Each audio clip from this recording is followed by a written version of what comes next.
আপনাদের সবাইকে স্বাগত জানাচ্ছি। আমি রাসেল। আশা করছি আপনারা সবাই ভালো আছেন আর ভালোর দলে আছেন। আমিও ভালো আছি, ভালোর দলে আছি। আপনাদেরকে আমরা একটা ঘটনা শুনিয়েছিলাম, নিশ্চয়ই মনে আছে। আপনারা জানেন যে ঘটনাটার প্রথম এবং দ্বিতীয় অংশ আমরা পড়ে শুনিয়েছিলাম এবং আমরা আজকে তৃতীয় অংশটি পড়ছি। এবং তার আগে জানিয়ে দিই, আমাদের ইমেল অ্যাড্রেস হচ্ছে russell.booth.com@gmail.com। আপনার নাম, ঠিকানা এবং ফোন নাম্বার সহ আপনার জীবনে ঘটে যাওয়া বা আপনার জানা সেরা ঘটনা লিখে পাঠিয়ে দিন আমাদের কাছে। ঘটনার শুরুতে অবশ্যই উল্লেখ করুন যে ঘটনাটি আপনি স্টুডিওতে এসে শেয়ার করতে চান, নাকি আপনি চান আপনার ঘটনা আমরা পড়ে শোনাই। যারা দেশের বাইরে রয়েছেন তারা সরাসরি অডিও ক্লিপ পাঠাতে পারেন বা লিখেও পাঠাতে পারেন। এটা কমপ্লিটলি আপনাদের ব্যাপার, আপনারা কিভাবে পাঠাবেন। আমরা আপনাদের ঘটনার জন্য অপেক্ষা করব। আপাতত চলে যাচ্ছি আমাদের কাছে যে ঘটনাটি রয়েছে সেই ঘটনায়, এবং আজকের এই ঘটনাটি শুনে নিশ্চয়ই আপনারা আনন্দ পাবেন। জানিয়ে রাখি, প্রত্যেক শুক্রবার রাত 11:59 নতুন সব ঘটনা নিয়ে হাজির হয়ে যাই আমরা। এবং আপনারা যদি আমাদের সাথে থাকেন, আমাদেরকে যদি আশ্বাস দেন, তাহলে আমরা আরও সামনের দিকে এগিয়ে যাব। ঠিক একইভাবে একটু জানিয়ে রাখি, একটা নতুন সম্ভাবনার দিকে এগিয়ে যাচ্ছে বাংলাদেশ। আমাদের তারুণ্য, আমাদের ছাত্র সমাজ দেখিয়ে দিয়েছে কিভাবে দেশকে নির্মাণ করতে হয়। যখন দেশে আমাদের কোনো অনাকাঙ্ক্ষিত ঘটনা ঘটে, তারা মানুষের পাশে দাঁড়াচ্ছে, তারা নিজেরাই শহরকে পরিচ্ছন্ন রাখছে, যানজট মুক্ত রাখছে, সবাইকে নিয়ম যেভাবে বুঝিয়ে দিচ্ছে, নিজেরাও ঠিক সেভাবে চলছে এবং কারোর সাথে কারো কোনো বিরোধ নেই। আমরা সুন্দর এক বাংলাদেশের স্বপ্নে বিভোর। শুধুমাত্র আমি এটুকুই বলতে চাই যে আমি তরুণ সমাজের প্রতি আস্থা রাখতে চাই। তারুণ্যই আমাদের শক্তি। আমি শুধু এটুকুই বলবো, এবং আমি সেটা জানি যে আর যাই হোক না কেন, তারুণ্য কোনো সময় কখনোই ভুল করবে না। আর যদি ভুল করে আমাদের তারুণ্য, তাহলে সেক্ষেত্রে দেখা যাবে যে আমাদের সমস্ত আশাই ভেঙে যাবে। সুতরাং আমি শুধুমাত্র একটা জিনিস বলেছিলাম, সবসময়ই বলি যে দেশকে ভালোবাসা বা দেশের কাজ করার ব্যাপারটা তো কঠিন কিন্তু না। নিজের জায়গা থেকে নিজের কাজটা করলেই হয়। আর তার পাশাপাশি আপনিও যদি বেরিয়ে যেতে পারেন শহরকে পরিচ্ছন্ন রাখার কাজে, মানুষকে সাহায্য করার কাজে, তাহলে তার কথাই নেই, দেশ এগিয়ে যাবে বিদ্যুৎ গতিতে।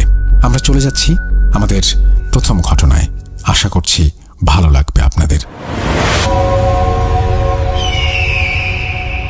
আমি সহ আমার ইউনিয়নের মোট 13 জন সাথী সহ চিল্লায় বের হই 40 দিনের জন্য গত 2021 সালে। শুরুতে আমাদের রোখ পড়ে গাইবান্ধা জেলার গোবিন্দগঞ্জ উপজেলার দরবস্তু ইউনিয়নে, কিন্তু হঠাৎ করেই করোনার দ্বিতীয় ধাপের প্রকোপ শুরু হতেই আমাদের সেখান থেকে চলে আসতে হয়, কারণ অচিরেই লকডাউন শুরু হবে। তাছাড়া করোনার সময় এত দূরের মানুষ এলাকার মুসল্লিরা ভালো চোখে দেখছিলেন না, যা আমরা বুঝতে পারি। তাই 4 দিনের মাথায় টাঙ্গাইল চলে আসি, আর আমাদের নতুন রোখ পড়ে নিজ জেলা আর ভাগ্যক্রমে নিজ থানায়, কালিহাতীতে। কালিহাতীর নাগরপুর ইউনিয়ন, যা সখীপুর থানার সাথে। এক মসজিদ কালিহাতী থানা তো আর এক মসজিদ সখীপুর থানার আওতায় চলে গেছে। এভাবেই তৈরি হয় আমাদের জামাত। ঘটনার সময় রমজান মাস। এতদিনে আমাদের 30 দিন পার হয়ে গেছে। কততম মসজিদের ঘটনা তা ঠিক মনে নেই, তবে শেষ পর্যায়ে এটুকু বলতে পারছি, রমজানের শুরু থেকেই আমি আমার আমল বাড়িয়ে দেই জামাতের বাকি সাথীদের থেকে। তখন 20 রমজানের পরের ঘটনা। প্রতিদিনের মতো কোরআন তেলাওয়াত করছি মাঝরাতে, যাতে অন্য সাথী ভাইদের ঘুমের অসুবিধা না হয়, তাই ভেবে সবসময় মসজিদের এক পাশে গিয়ে কোরআন তেলাওয়াত করতাম। কিন্তু সেদিন মসজিদের 2 দিকেই সাথীরা ভাগাভাগি করে ঘুমানোর জন্য মসজিদের ঠিক মধ্যবর্তী মিম্বরের কাছে গিয়ে কোরআন তেলাওয়াত করছি মোবাইলের ফ্ল্যাশ লাইট চালিয়ে।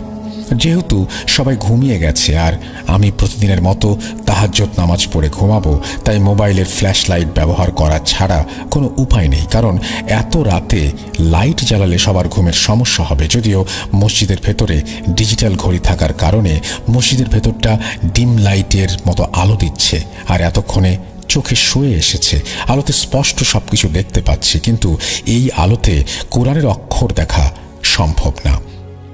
তবে বাকি সবকিছু মোটামুটি স্পষ্টই দেখা যাচ্ছে। আর আমার মোবাইলের লাইট এমনভাবে কোরআন শরীফের ওপরে ধরে রেখেছি যার জন্য অন্য কোনো আলো বাইরে যাচ্ছে না, তাই কারোরই ঘুমের অসুবিধা হচ্ছে না। তাছাড়া সব সাথী ভাইরা অনেক দূরে ঘুমিয়ে আছে। মূলত মসজিদটা অনেক বড় ছিল। রাত 12টা পার হয়ে গেছে। হঠাৎ আমার বাঁ পাশ থেকে স্পষ্টত আওয়াজ শুনতে পেলাম। কেউ একজন বলছে, ভাই, লাইটটা অফ করলে ভালো হতো। কথাটা একবারই বলেছে, কিন্তু কথাটা শুনে আমি একটু বিরক্তই হলাম, কারণ আমার লাইটের আলোয় কারো অসুবিধা হবার কোনো চান্স নেই। আমি কোরআনের যে আয়াতটা পড়ছিলাম সেই আয়াতটা শেষ করে বাম দিকে তাকিয়ে দেখি সবাই ঘুমে বিভোর, কারো কোনো নড়াচড়া নেই। কথা বলা তো দূরের কথা, বুকের ভেতরটা হঠাৎ করেই মোচড় দিয়ে উঠল। অজানা একটা ভয় বাসা বাঁধল। জানি এ সময় কেউ জেগে নেই, আর আমার সাথী ভাইদের মধ্যে কেউ কথাটা বলেনি। তবুও শিওর হওয়ার জন্য যে দিক থেকে কথাটা এসেছে সেই দিকে, অর্থাৎ প্রশ্নকারীর দিকে তাকালাম। তাকিয়ে ভয়ে ভয়ে জিজ্ঞেস করলাম, কেউ কি আমাকে কিছু বললেন? প্রশ্ন করার সাথে সাথেই বাদিক থেকে আবারও কেউ সুন্দর আর মিষ্টি নম্র স্বরে বলল, জি ভাই, লাইটটা অফ করলে ভালো হতো। এবার আমি শিওর হয়ে গেলাম আমার সাথীদের মধ্যে কেউ কথাটা বললে আমি অবশ্যই বুঝতে পারতাম, কারণ আমার কাছে প্রতিটি কণ্ঠস্বর পরিচিত। তাছাড়া আমি নিজের চোখেই দেখতে পাচ্ছি সবাই ঘুমোচ্ছে।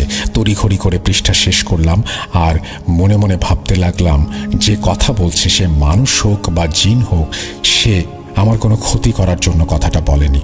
হয়তোবা আমার এই মিম্বরের পাশে বসে কোরআন শরীফ তেলাওয়াত করার জন্য ওনার সমস্যা হচ্ছে, তাই এখান থেকে সরে গিয়ে ওরা নামাজের সহযোগিতা করলেই হয়তো তিনি আর কিছু বলবেন না।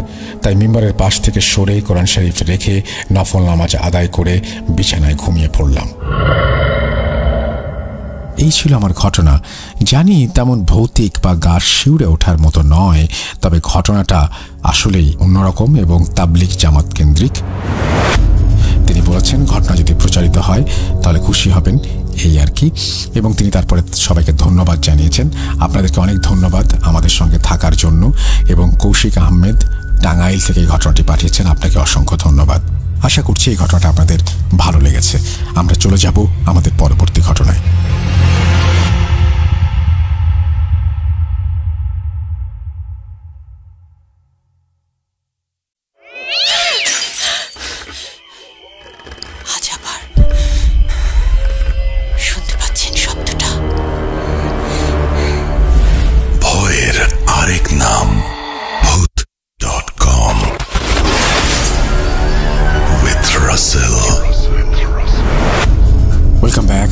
সবাইকে স্বাগত জানাচ্ছি, আমি রাসেল। আশা করছি আপনারা সবাই ভালো আছেন আর ভালোর দলে আছেন। আমিও ভালো আছি, ভালোর দলে আছি। আর প্রথম ঘটনার পরে আমি দ্বিতীয় ঘটনায় যেতে চাচ্ছি, এবং দ্বিতীয় ঘটনাটি বলার আগে একটু জানিয়ে দিই, আমাদের ইমেল অ্যাড্রেস হচ্ছে rasel.bhoot.com@gmail.com। আপনার নাম, ঠিকানা এবং ফোন নাম্বার সহ আপনার জীবনে ঘটে যাওয়া সেরা ঘটনা পাঠিয়ে দিন আমাদের কাছে। ঘটনার শুরুতে অবশ্যই উল্লেখ করুন যে ঘটনাটি আপনি স্টুডিওতে এসে শেয়ার করতে চান, নাকি আপনি চান আপনার ঘটনা আমরা পড়ে শোনাই। যারা দেশের বাইরে রয়েছেন তারা সরাসরি অডিও ক্লিপ পাঠাতে পারেন বা লিখেও পাঠাতে পারেন ঘটনা। আমরা চলে যাব আমাদের পরবর্তী ঘটনায়। আসসালামু আলাইকুম রাসেল ভাই, আমি জানি আপনি সবসময় ভালোর দলে। আমার বাড়ি নড়াইল জেলার রূপগঞ্জ গ্রামে। কিছু কারণে আমি আমার নাম গোপন রাখছি। আমি একজন হাউসওয়াইফ। ঘটনাটা ঘটে আমার বাবার সাথে। বলে রাখি, আমার বাবার খুবই ইচ্ছা আপনার স্টুডিওতে গিয়ে সরাসরি ঘটনাটা বলার, কিন্তু কিছু কারণে দুঃখিত আমার বাবা ঢাকায় আসতে পারছেন না। আমার বাবা যেভাবে বলেছেন আমি ঠিক সেইভাবে বলার চেষ্টা করছি।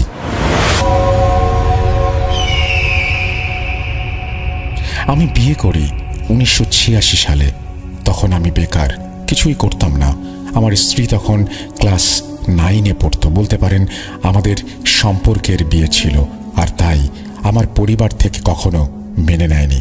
দুইটা কারণ ছিল মেনে না নেয়ার। প্রথমত, আমার স্ত্রীর গায়ের রং ছিল কালো, আর তাছাড়াও আমাদের বয়সের গ্যাপটা ছিল কম, তাই আমার পরিবার থেকে মেনে নেয়নি। আমি আমার স্ত্রীকে অনেক ভালোবাসতাম, তাই নিজেরাই বিয়ে করতে বাধ্য হই। আমি বিয়ে করার পর আমি আমার স্ত্রীকে ঢাকার নারায়ণগঞ্জে কাঁচপুর আমার বড় আপার বাসায় নিয়ে আসি। আমরা 7 ভাই বোন, আমি মেজো। আমার বড় আপা তখন মাত্র তার বিয়ে হয়েছে, আর আমার বড় আপা আমাকে খুব ভালোবাসতেন। আমার বড় ভাই মানে আমার থেকে বড় আপার ছোট যে, সে এখনো বিয়ে করেনি, তার আগেই আমি বিয়ে করে ফেলেছি। তাই বাড়ি থেকে সবাই আমার দুলাভাইকে বলল আমাকে যেন জায়গা না দেয়। কিন্তু আমার বড় আপা, আমি আগেই বলেছি যে আমাকে খুব ভালোবাসত, সে আমাকে ফেরাতে পারেনি।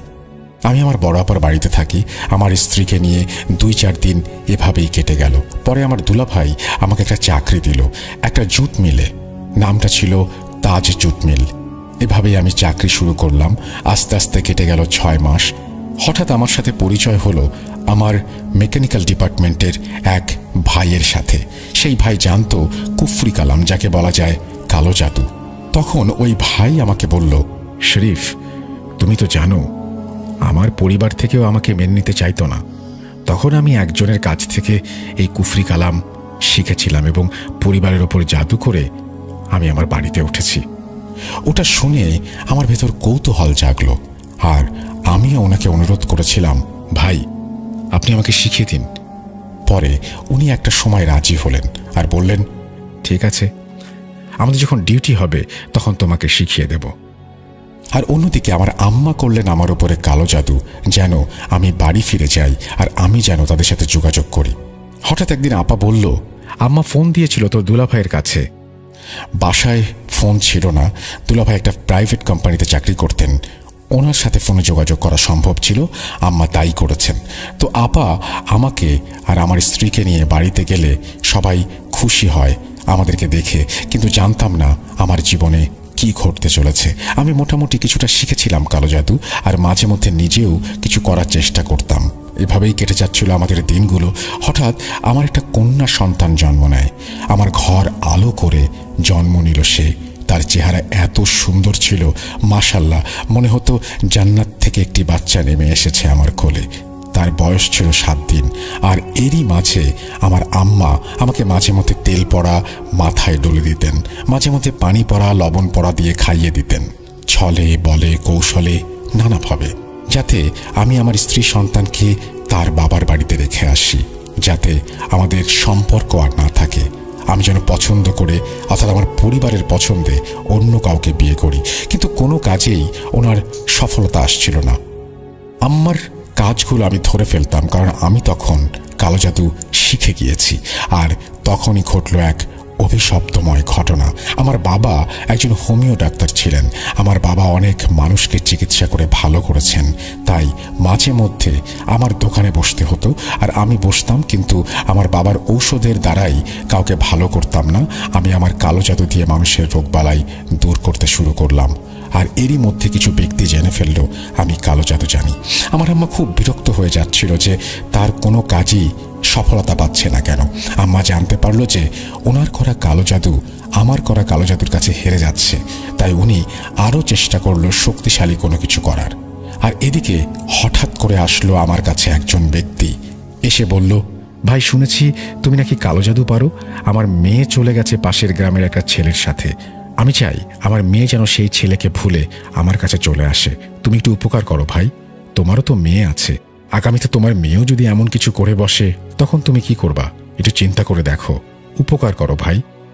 লোকটির কথা শুনে আমার খুব মায়া লাগলো, তাই আমি আমার নিজের কথা চিন্তা করে দেখলাম যে এটা ভুল। আজ সেই মেয়েটা তাকে ভালোবাসে বিধায় তার কাছে গেছে, যেমন আমার স্ত্রী আমার কাছে এসেছিল জীবনের সব কিছু ত্যাগ করে। কিন্তু কি করব, মায়াও লাগছিল লোকটির কান্না দেখে, আবার রাগও হচ্ছিল। তাই মনে মনে ঠিক করলাম যে এমন কিছু করি যাতে মেয়েটাও বাবার কাছে ফিরে আসে আর বাবাও যেন স্বামীকে মেনে নেয়।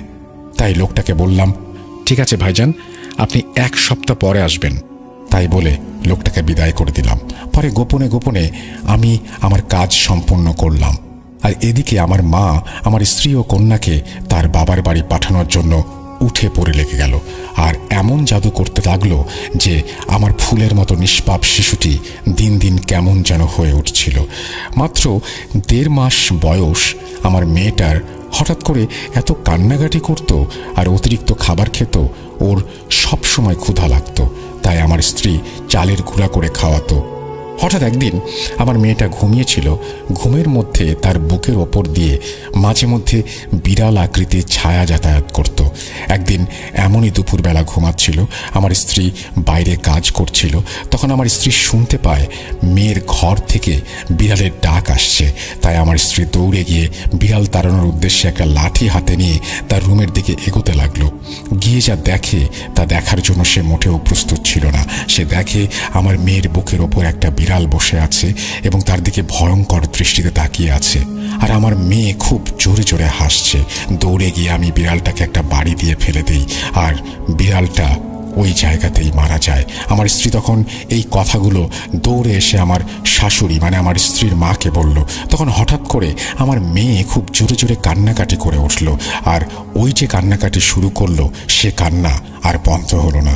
পরে আমি অনেক হুজুর কবিরাজ দেখিয়েও ব্যর্থ হয়ে গেলাম। তখন সেই ব্যক্তি এসে আমার কাছ থেকে তার মেয়ের জন্য করা কাজ জানতে চাইল। পরে আমি তাকে আমার বানানো কিছু তাবিজ দিয়ে বললাম, এই তাবিজটা ধুয়ে 7 দিন যে করে হোক তোমার মেয়েকে পান করাবে, আর ওই পানি তোমার জামাইকেও খাওয়াবে, সাথে তুমিও খাবে। আমাকে সেই লোকটি বলল, এগুলো করলে তো তাদেরকে আমার বাড়িতে আনতে হবে। হ্যাঁ, তুমি তাদেরকে তোমার বাড়িতে নিয়ে আসো, আর 2-1 দিনের জন্য একটু মানিয়ে নাও, পরে তো তোমারই লাভ। আমার কথা শুনে লোকটি বলল, ঠিক আছে। তাই বলে লোকটি চলে গেল। হঠাৎ একদিন খবর এলো যে ওই লোকটির মেয়ে মারা গেছে, কারণ তারা স্বামী স্ত্রী দুজন ঝগড়া করতে গিয়ে হঠাৎ করে মেয়েটি সিঁড়ি থেকে পড়ে মারা যায়। কারণ মেয়েটি ছিল গর্ভবতী। মেয়েটি তার বাবার কথায় বাবার বাড়ি এসেছিল।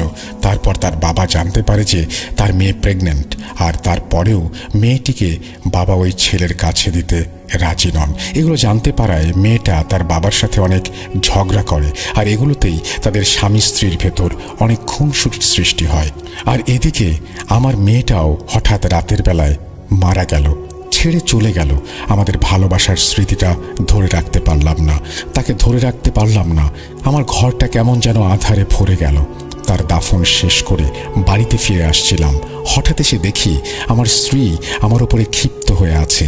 পরে তাকে শান্ত করে জানতে চাইলাম, কি হয়েছে, তুমি আমার সাথে এরকম করছো কেন? তবে একটা কথা বলি, এই ঘটনা ঘটার পর আমার আম্মা খুবই স্বাভাবিক তাকে দেখাচ্ছিল। সে জানতো যে তার স্বপ্ন পূরণ হতে চলেছে। যাই হোক, আমি আমার স্ত্রীকে বললাম, তুমি আমার সাথে এমন কেন করছো মানুষের সামনে? স্ত্রী আমাকে যা বলল, তুমি যখন কবরস্থানে যাচ্ছিলে তখন তোমার পেছন থেকেই একটা লোক ফিরে আমাদের বাড়িতে প্রবেশ করলো আর বলল, ভাবি আমাকে একটু পানি দেবেন? আমি পানি আনার জন্য ঘরে পানির জগটায় হাত দিয়ে বের করতে গেছি, এসে দেখি সেই যুবকটা আমার দিকে অপলক দৃষ্টিতে তাকিয়ে খুব কান্না করছে আর বলছে, বাবা তোমার স্বামী যা করেছে আজ তুমি তার ফল পাচ্ছ, এখনো সময় আছে। তুমি তোমার স্বামীকে বলো এই কুফরি কালাম থেকে নিজেকে দূরে সরিয়ে নিতে। তুমি জীবনে কখনো মা ডাক শুনতে পারবে না তা না হলে। লোকটি আধো কাঁদো কাঁদো গলায় বলল, তোমার মেয়েটা যে মারা গিয়েছে তার কারণ তোমার স্বামী। তাই বলে লোকটা পানি না খেয়েই ফিরে চলে গেল। এটা বলে আমার স্ত্রী কান্না শুরু করলো। পরে আমি নিজেকে কিভাবে সান্ত্বনা দেব, আমি তো অস্থির হয়ে যাচ্ছি। লোকটি কেনই বা এগুলো বলল? পরবর্তীতে আমি এক হুজুরের শরণাপন্ন হলাম। হুজুর আমাকে নবীর 4 কালেমা পড়িয়ে তওবা করিয়ে বললেন, আজ থেকে তুমি কখনোই নামাজ রোজা ছাড়বে না, তুমি প্রতি সোমবার রোজা রাখবে। আর সত্যিই আমি প্রতি সোমবার আজও রোজা রাখি। তবে মাঝে আমার মা, আমার যে প্রাণের ভালোবাসার মা ডাকাটা এত পবিত্র, সেই মাই আমার ক্ষতিটা করল। পরক্ষণে জানতে পারলাম যে আমার মা মৃত্যু শয্যার সময় বলে গিয়েছিলেন আমার মেয়ে মারা গেছে তারই করা কুফরি কালামের জন্য। আমি ওই যে একটা লোককে তাবিজ দিয়েছিলাম, সেই লোকটা আসলে এসেছিল আমার আর আমার স্ত্রীর জন্য।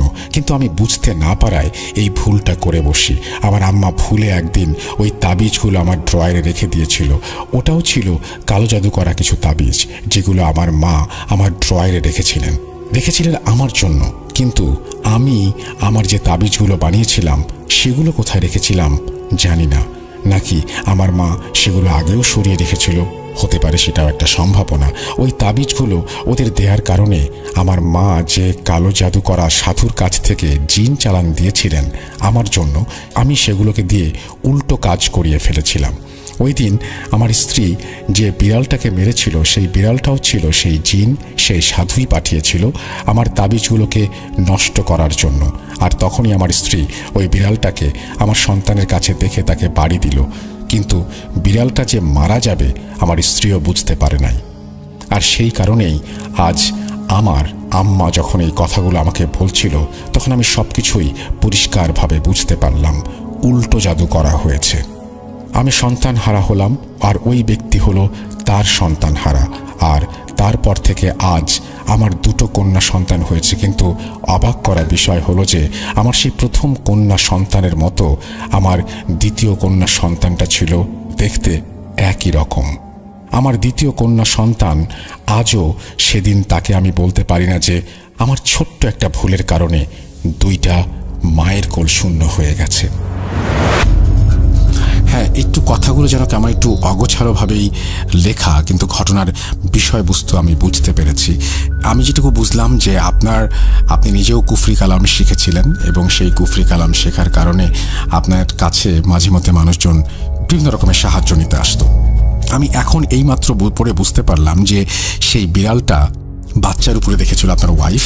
প্রথমে তাই বোঝা যাচ্ছিল, একটা সময় মনে হচ্ছিল সেখানে আপনার উপস্থিতি, আপনি সেখানে যান এবং বিড়ালটাকে তাড়িয়ে দেন, কিন্তু পরে বুঝতে পারলাম যে না, আপনার ওয়াইফই বিড়ালটাকে সেদিন তাড়িয়ে দিয়েছিল বা আঘাত করেছিল এবং বিড়ালটি সেখানে মারা গিয়েছিল। কোনো একভাবে আপনার ওই ভদ্রলোককে দেয়া তাবিজ ওলট পালট হয়ে যায়। তার মানে হচ্ছে যে আপনি আসলে ওই লোকটাকে দেওয়ার জন্য তাবিজ ড্রয়ারে রেখেছিলেন, সম্ভবত আপনার মা সেই তাবিজগুলো সরিয়ে নিয়ে যান এবং আপনার যে তাবিজগুলো ওই লোকটাকে দেওয়ার কথা সেই তাবিজটি আপনি ওই ভদ্রলোককে আসলে দিতে পারেননি। আপনার মা আপনাকে তাবিজ করার জন্য যে তাবিজগুলো ড্রয়ারে রেখেছিল সেই তাবিজগুলোই আপনি ওই লোকটাকে দেন, যার কারণে তার মেয়েও যেমন মারা যায়, অন্যদিকে আপনার মেয়েও মারা যায়। উল্টো জাদুর একটা কথা বলছেন, এই উল্টো জাদুর ব্যাপারটা নিয়ে আমি এর আগেও ঘটনা পেয়েছি এবং উল্টো জাদু ব্যাপারটা খুবই ভয়ঙ্কর এবং খুবই অন্যরকম। আপনাদের অন্যরা যারা শুনছেন তাদের কাছে যদি উল্টো জাদু রিলেটেড কোনো ঘটনা থাকে আমাদের পাঠিয়ে দেবেন। আর আমি বলবো যে লেখার সময় যদি আপনি একটু নিচে পড়েন এবং যদি আপনারা দাড়ি কমা এগুলো একটু মেনটেন করেন তাহলে আমার জন্য পড়তে অনেক সুবিধা হয়। অনেক সময় আমি বুঝতে পারি না, যেমন এই লেখাটা বুঝতে পারছিলাম না শব্দ গঠন বা বাক্য গঠনের জন্যই। তারপরেও আমরা অনেক দারুণ দারুণ ঘটনা পাই এবং আমরা সাধারণত ঘটনা এডিট করি না, তার কারণ হচ্ছে আমরা যেভাবে আপনি পাঠান সেই ভাষায় আপনাদেরকে শোনাতে চাই, তাহলে সেই অরিজিনাল ব্যাপারটা থাকে। যাই হোক, আপনারা আমাদেরকে আরও ঘটনা পাঠান, আমরা অপেক্ষা থাকবো আপনার ঘটনার জন্য। আমি চলে যাচ্ছি আমাদের পরবর্তী ঘটনায়।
আপনাদের সবাইকে ভূত.com-এ আরও একবার স্বাগত জানাচ্ছি। আমি রাসেল, আশা করছি আপনারা ভালো আছেন আর ভালোর দলে আছেন। আমিও ভালো আছি, আলহামদুলিল্লাহ ভালোর দলে আছি।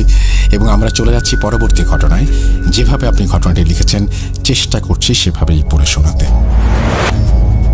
আসসালামু আলাইকুম রাসেল ভাই, আপনার ভূত.com-এর স্টোরির কথা তিনি বলেছেন। তিনি বলছেন যে 12টার সময় রুমের বাতি বন্ধ করে মোবাইলটা মাথার কাছে রেখে তিনি আমাদের এপিসোড শুনতে শুনতে একসময় আজানের শব্দ শুনতে পান।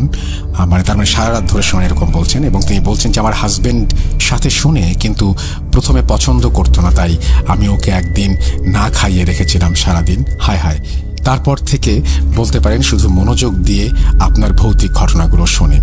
আমার বাড়ি নড়াইল জেলার রূপগঞ্জ গ্রামে। ঘটনা ঘটে আমার নানা ভাইয়ের সাথে, মানে আমার আম্মুর বাবার সাথে। ঠিক নানা ভাই যেভাবে বলেছিলেন আমি সেইভাবেই বলার চেষ্টা করছি।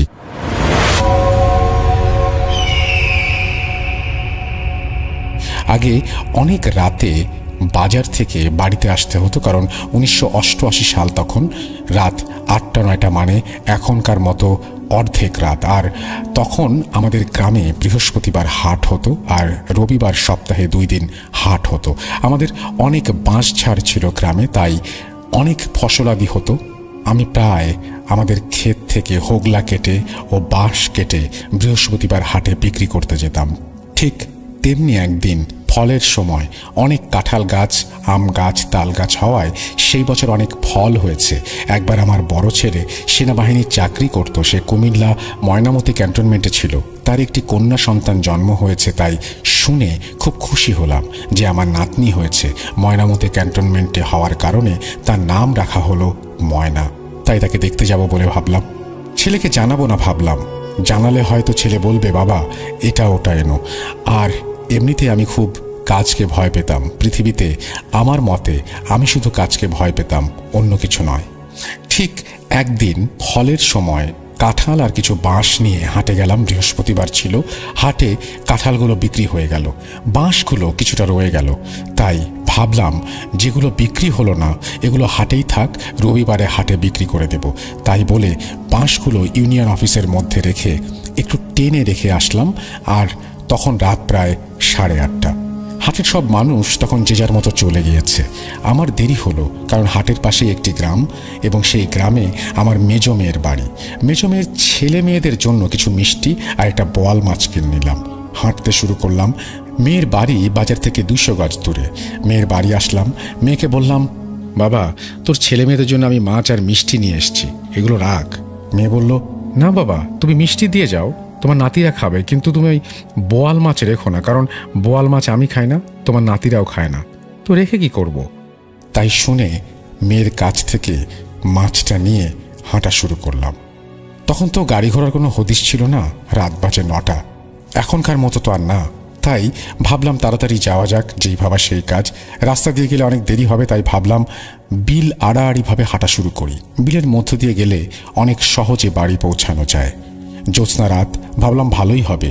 তাই বলে কিছু বিড়ি কিনলাম আর কিছু নিমকি কিনলাম, আর আমার সেজো মেয়ে এবং ছোট মেয়ের জন্য এই খাবারগুলো কিনেছিলাম। এগুলো কিনে বিড়ি টানতে টানতে হাঁটা শুরু করলাম। হঠাৎ দেখলাম কেউ একজন হাঁটছে আমার ঠিক 10-15 হাত দূরে। আমি তাকে দেখতে শুরু করলাম। আমি তাকে ডাক দিলাম, ও ভাই, কে, শুনছো, কোথায় যাবে? লোকটা আমার কথার কোনো গুরুত্ব না দিয়ে হেঁটেই চলে যাচ্ছে। আমি আবারও বললাম, ও ভাই, কোথায় যাবা? তখন আমি আমার গ্রামের নাম ধরে লোকটাকে বললাম, তুমি কি ওই গ্রামের দিকে যাচ্ছ? দাঁড়াও, আমিও যাব। তাই শুনে লোকটা দাঁড়ালো। তোর নাম কি? আমি বললাম, আমার নাম জরিফ মোল্লা। তোমার? হঠাৎ করে গম্ভীর শব্দে লোকটা বলল, আমার নাম দিয়ে কি হবে, তুমি চিনবা না, আমার বাড়ি অনেক দূরে, তাড়াতাড়ি হেঁটে আসো। আমি হাঁটা শুরু করলাম। মাঝে মধ্যে আমি কিছু প্রশ্ন করি তাকে, কোথায় গিয়েছিলে, কি করতে গিয়েছিলে? উত্তরে লোকটি বলে, পরে একদিন বলবো। আমি ভাবলাম লোকটা হয়তো কোনো কারণে চিন্তিত আছে। চিন্তার কারণে লোকটা কিছুই বলতে চাইছে না। তাই লোকটাকে একটা বিড়ি খেতে বলি। বললাম, ভাই নাও, একটা বিড়ি খাও। তাই বলে যখনই বিড়িটা দিতে হাত বাড়ালাম তখনই লোকটা আমার থাবা দিয়ে হাতটা ধরল।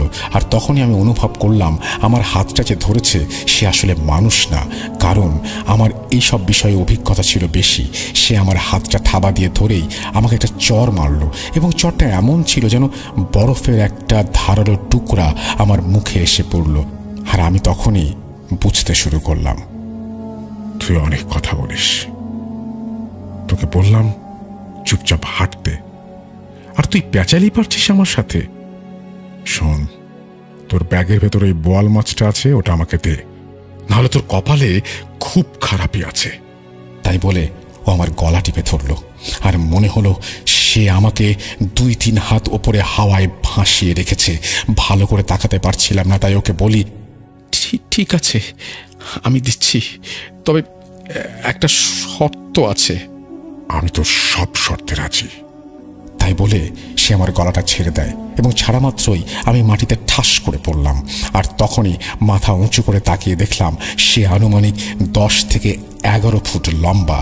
তাই আমার আর বুঝতে বাকি রইল না যে কে কার খপ্পরে পড়েছি, এবং আমি পুরোই বুঝতে পারছিলাম যে সে তার গায়ে যে কাপড়টি রয়েছে সেটিও ধপধপে সাদা, গায়ে ঘন কালো পশম। আমি সব বুঝে ফেললাম।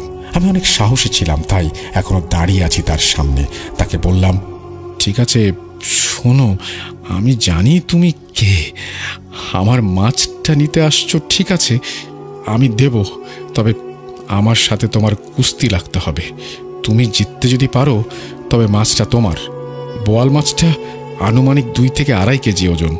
তুমি নিয়ে যাবে, আমার কোনো আপত্তি থাকবে না। আর যদি তুমি হেরে যাও তাহলে আমি যা বলবো তোমাকে করতে হবে। আমার কথা শুনে অবয়বটা আমাকে বলল, ঠিক আছে হায়, তবে দেখিস তুই যেন আবার মারা না যাস। আমি বললাম, না আমি মারা যাব না, কারণ আমি আল্লাহর বান্দা, আমার ভেতর কোরআনের আয়াত আছে। আয় তবে শোন, কোনো ছল করবি না আমার সাথে। ও বলল, ঠিক আছে। তাই বলে আমার সাথে প্রায় 1.5 ঘন্টা কুস্তি হয়েছিল। একটা সময় আমার শরীরের সমস্ত শক্তি আমি হারিয়ে ফেলেছিলাম, আর তখনই ও আমাকে বশ করে ফেলেছিল। মাঝে মাঝে আমি হাত পা মেলে দিয়ে চিৎকার করছিলাম। তখনই আমাকে বলে, কিরে তুই না আল্লাহর বান্দা, তুই না বললি তুই ভয় পাস না আমি হেরে যাব? তাই গেল তোর এই সাহস। আর তখনই আমার ভেতর সত্যি কোথা থেকে যেন অলৌকিকভাবে সাহস তৈরি হলো। মুখ থেকে মনে হলো অজান্তেই সূরা কালাম বের হতে শুরু করলো। আর তখনই সে আমার থেকে দূরে ছিটকে গেল, আমার কাছে আসতে পারছিল না। আমি তখন ওকে বললাম, কিরে দেখলি আমার ভেতর বললাম না কোরআনের আয়াত আছে? তুই হেরে গেছিস, আমি জিতে গেছি, তাই তুই ওই বোয়াল মাছটা পাবি না। মাছের ব্যাগটা নিয়ে আমি হাঁটা শুরু করলাম। আর তখনই ও পেছন থেকে এসে খুব জোরে জোরে হেঁটে আমার সামনে আসে, তবুও আমার থেকে 2 হাত দূরে থাকে। শোন, ভালো করছিস না তুই, ওই বোয়াল মাছটা আমাকে দিয়ে যা, না হলে আমি তোকে বাড়ি যেতে দেব না। রাত তখন অনেক, জোনাকি পোকার ঝিনঝিন শব্দে রাতটা যেন আরো ভয়ঙ্কর লাগছে। তবু আমি জেদ ধরে রেখে মাছটা ওকে দিতে চাইলাম না। বললাম, শোন, তোকে মাছটা আমি দেব না, পারলে তুই যা করার করে নে, আমি সূরা কালাম পাঠ করতে করতে বাড়ি পৌঁছে যাব। ও বেশ কিছুক্ষণ আমার পেছন পেছন আসছিল। তারপরে সে আমার নাম ধরে বলে উঠল, শোন, তোকে আজকে ছেড়ে দিলাম, আবার দেখব, কিন্তু তুই বাঁচবি না তা বললাম। ও চলে গেল। হঠাৎ করে কেমন একটা গরম বাতাস আমার শরীরে এসে লাগলো। এত গরম বাতাসটা যেন মনে হচ্ছিল আমি আগুনের কাছে দাঁড়িয়ে আছি, বা কেউ আমার শরীরের কাপড়ে আগুন ধরিয়ে দিয়েছে। বাড়িতে ঢুকেই আমার মেয়েদের নাম ধরে ডাক দিলাম। মেজো মেয়ের বাড়ি থেকে ঘুরে আসছি, তাই সবাইকে বললাম। আমার কথা শুনে সবাই খুব খুশি হলো। কিন্তু হঠাৎ আমার ছোট মেয়ে, আমার স্ত্রী, বলে উঠল, কি ব্যাপার, তোমার সারা শরীরে এত কাঁদা কেন? তুমি কি কাদায় গোসল করে আসলে নাকি? তখন আমি আমার স্ত্রীকে বললাম, মাছ নিয়ে আসছি, বোয়াল মাছ, মেজো মেয়ের বাড়ির জন্য কিনেছিলাম, কিন্তু বললো ওরা খায় না। আমি কি জানি যে মাছ নিয়ে ফিরে আসতে হবে? নাও এখনই রান্না করো। সবার চোখ মুখে তখন ঘুম, তবু আমার স্ত্রী, আমার সেজো মেয়ে, বলল, ঠিক আছে রান্না করে আনছি, তুমি গোসল করে আসো। আমি আমার ছোট মেয়েকে সাথে করে নদীতে গেলাম গোসল করতে। বলে রাখা ভালো, আমার বাড়ির উঠোনের সামনেই নদী ছিল। বাড়ির পাশ দিয়ে বয়ে গেছে নদী। সেই নদীতে আমি আমার ছোট মেয়েকে হারিকেন হাতে নিয়ে দাঁড় করিয়ে রাখলাম। বাবা দাঁড়াও, একটা ডুব মেরে আসি। মেয়েটা আমার তখন ছোট, তাও বলল, তুমি যাও, আমি দাঁড়াচ্ছি। মেয়েটার বয়স 8 বা 9 বছর। আমি যখনই নদীতে ডুব দিলাম তখনই কেউ একজন আমার ঘাড় ঘেঁষে মনে হচ্ছিল আমাকে কাদার নিচে নিয়ে যাচ্ছে। আর তখনই আমার হাতে কেমন যেন একটা পায়ের ধাক্কা পেলাম। আমি সূরা কালাম আবারও পড়তে শুরু করলাম। তারপর আস্তে আস্তে আমার শরীর কেমন যেন ভার হয়ে গেল। তখন আমার মেয়েটাকে রেখেই আমি নদী থেকে বাড়ি চলে আসি। কিভাবে আসলাম জানি না, তবে 10-15 মিনিট পর আবার মেয়েটা কাঁদতে কাঁদতে এসে আমার স্ত্রীকে বলল, মা বাবা কই, গোসল করতে গিয়ে ডুব দিল নদীতে, আর ওঠে নাই, তুমি তাড়াতাড়ি আসো।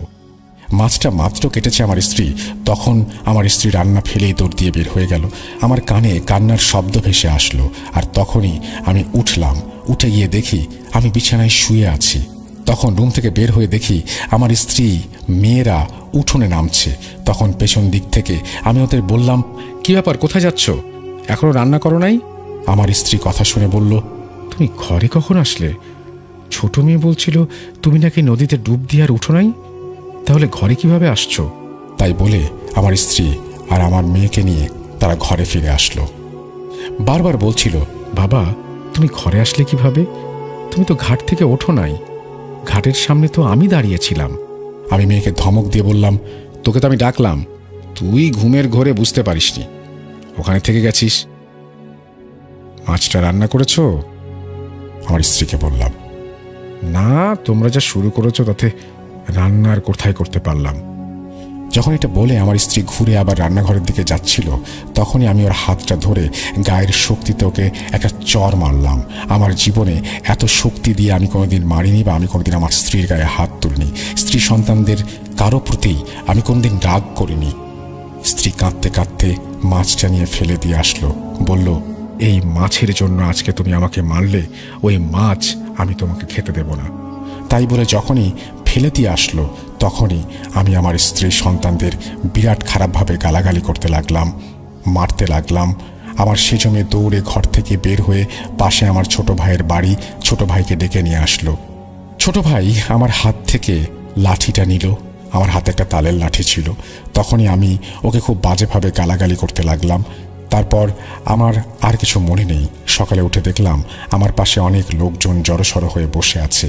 আমি এদের সবাইকে দেখে একটু অবাক হলাম, আর উঠে বসে আমার পাশে থাকা ছোট ভাইকে জিজ্ঞাসা করলাম, কিরে, কি হয়েছে, তোরা সবাই আজ এখানে এভাবে আমাকে দেখছিস, আগে দেখিসনি কখনো? তারপর আমার ছোট ভাই যা বলল, মিয়া ভাই, তোর রাতে কি হয়েছিল? তুই রাতে ভাবিকে, মেয়েদেরকে, বরং আমাকেও মারধর করেছিস। আর কি আবল তাবল বকছিলি যে ও মাছ দিয়ে কুস্তি করিয়েছে আর তুই সেই মাছ ফেলে দিলি, এসব বলে তুই গালাগালি করছিলি। একটা পর্যায়ে তুই বমি করছিলি, খুবই দুর্গন্ধযুক্ত বমি, রক্তও এসছিল। তাই বলে আমার ছোট ভাই চুপ করল। পরে হঠাৎ করে দেখি আমার স্ত্রী আমার পাশের গ্রামের এক হুজুরকে নিয়ে এসেছে। হুজুরটা আমার পরিচিত ছিল, তাই আমার স্ত্রী সন্তানদের সামনে কিছুই বলতে চাইল না। ওদের সবাইকে ঘর থেকে বের করে আমার ছোট ভাইও আমাকে নিয়ে বসলেন। আমার হাতটা ধরে উনি ফু দিচ্ছিলেন আর মাথায় তসবিটা ছোঁয়াচ্ছিলেন। শোন, তোর তো সাহস মন্দ না, তুই কেন একটা বোয়াল মাছের জন্য নিজের জীবনকে এত বড় ঝুঁকিতে রেখেছিলি? বলছি, এখনো সময় আছে, তুই তোর অন্যায়টাকে মাথায় রেখে ওই বিলের মধ্যে গিয়ে বোয়াল মাছ কিনে রেখে আয়, না হলে তোর ক্ষতি হবে ভাই। হুজুরের মুখে কথাগুলো শুনে আমার একটু অবাক লাগলো, তাই আমি হুজুরকে বললাম, আরে ধুর, ওগুলো ফালতু। তাই বলে আমি রুম থেকে বের হয়ে আসলাম, আর হুজুর দুপুরে আমাদের বাড়ি খাওয়া দাওয়া করে চলে গেলেন। ভালোই কাটলো দুদিন। হঠাৎ একদিন রাতে আমি আবার হাট থেকে আসছিলাম। সেদিন সাথে ছিল আমার ছোট দুই ভাই। হাঁটতে হাঁটতে এক পর্যায়ে বিলের মাঝামাঝি যখন আসি, তখন হঠাৎ করে মনে হলো আমরা দুজন না তিনজন। আমি আমার ছোট ভাইকে বললাম, কিরে নেদু, তোর কি কিছু মনে হচ্ছে? ভালোবেসে ওকে আমি ওই নামেই ডাকতাম। ভাই বলল, না তো, কেন মিয়া ভাই? বলা মাত্রই পেছন থেকে একটা আগুনের গোলা আমার মাথার ওপর দিয়ে শোঁ করে পূর্ব দিক থেকে পশ্চিম দিকে চলে গেল। আর তখনই আমার ভাই ওটা দেখলো এবং আমার ছোট ভাইকে বললাম, কি ব্যাপারটা হলো বলতো? সামনে এগোতেই হঠাৎ পেছন থেকে একটা চিৎকারের শব্দ ভেসে উঠল আমার কানে। মাথা ঘুরিয়ে যা দেখলাম তা দেখার জন্য আমি মোটেও প্রস্তুত ছিলাম না। দেখলাম আমার ছোট ভাই নিচে বট হয়ে পড়ে আছে। আমি তাকে যখন উঠাতে যাব, মাথা ঝাঁকিয়ে হাতটা ধরে তুলতে যাব, তখনই সে উঠে আমাকে গালাগালি করতে লাগলো আর আমাকে মারার জন্য দাঁড়িয়ে পড়লো। আমি তখনই বুঝতে পারছিলাম এটা স্বাভাবিক কিছু না, তাই যতগুলো সূরা আমার মনে আছে সব পড়তে লাগলাম। এটা বলে আমার আম্মু কান্না করতে শুরু করলো। আমি হলাম সেই মেঝো মেয়ের 2 নাম্বার মেয়ে। আমার নানা ভাই আজ নাই। ওই দিন আমার ছোট নানা নাকি আমার নানাকে মেরে ফেলেছিল কাদার ভেতর অর্ধেক চাপা দিয়ে। আম্মুর কাছ থেকে গল্পটা শোনা, তবে ছোট নানা বড় নানাকে মেরে ফেলেছিল তার জন্য 3 বছর আমার ছোট নানার জেল হয়েছিল। হঠাৎ একদিন আমার নানি স্বপ্নে দেখেছিল যে আমার নানা ভাই ওনাকে বলছে ওনার ছোট ভাই নাকি ওনাকে মারে নাই, ওনার ওপর জিনের আসর হয়েছিল, তাই ছোট নানাকে যেন জামিন করানো হয়। ওই স্বপ্ন আমার নানি পরপর 3 দিন দেখেছিল। তারপর আমার নানি কোর্টে গিয়ে নড়াইল ঘর থেকে মামলা উঠিয়ে নেয় এবং আমার নানাকে মুক্ত করে নিয়ে আসে। রাসেল ভাই, গল্পটা শেষ করলাম। লেখায় ভুল ত্রুটি হলে ক্ষমা সুন্দর দৃষ্টিতে দেখবেন। এই ঘটনাটা আপনি পাঠিয়েছেন বলে আপনাকেও ধন্যবাদ। এবং তিনি তার নামটা বলেছেন, কিন্তু তার নামটা তিনি গোপন রাখতে বলেছেন, সুতরাং আমি অবশ্যই আপনার নামটা গোপন রাখছি এবং আপনার নামটা আমি কাউকে জানতে দিচ্ছি না। Thank you very much. আপনি যে কষ্ট করে আমাদের ঘটনা পাঠিয়েছেন সেই জন্য। আশা করছি আপনার ঘটনা সবার ভালো লেগেছে। যদি ভালো লাগে তাহলে নিজেকে ধন্য মনে করব। আমরা চলে যাচ্ছি আমাদের পরবর্তী ঘটনায়।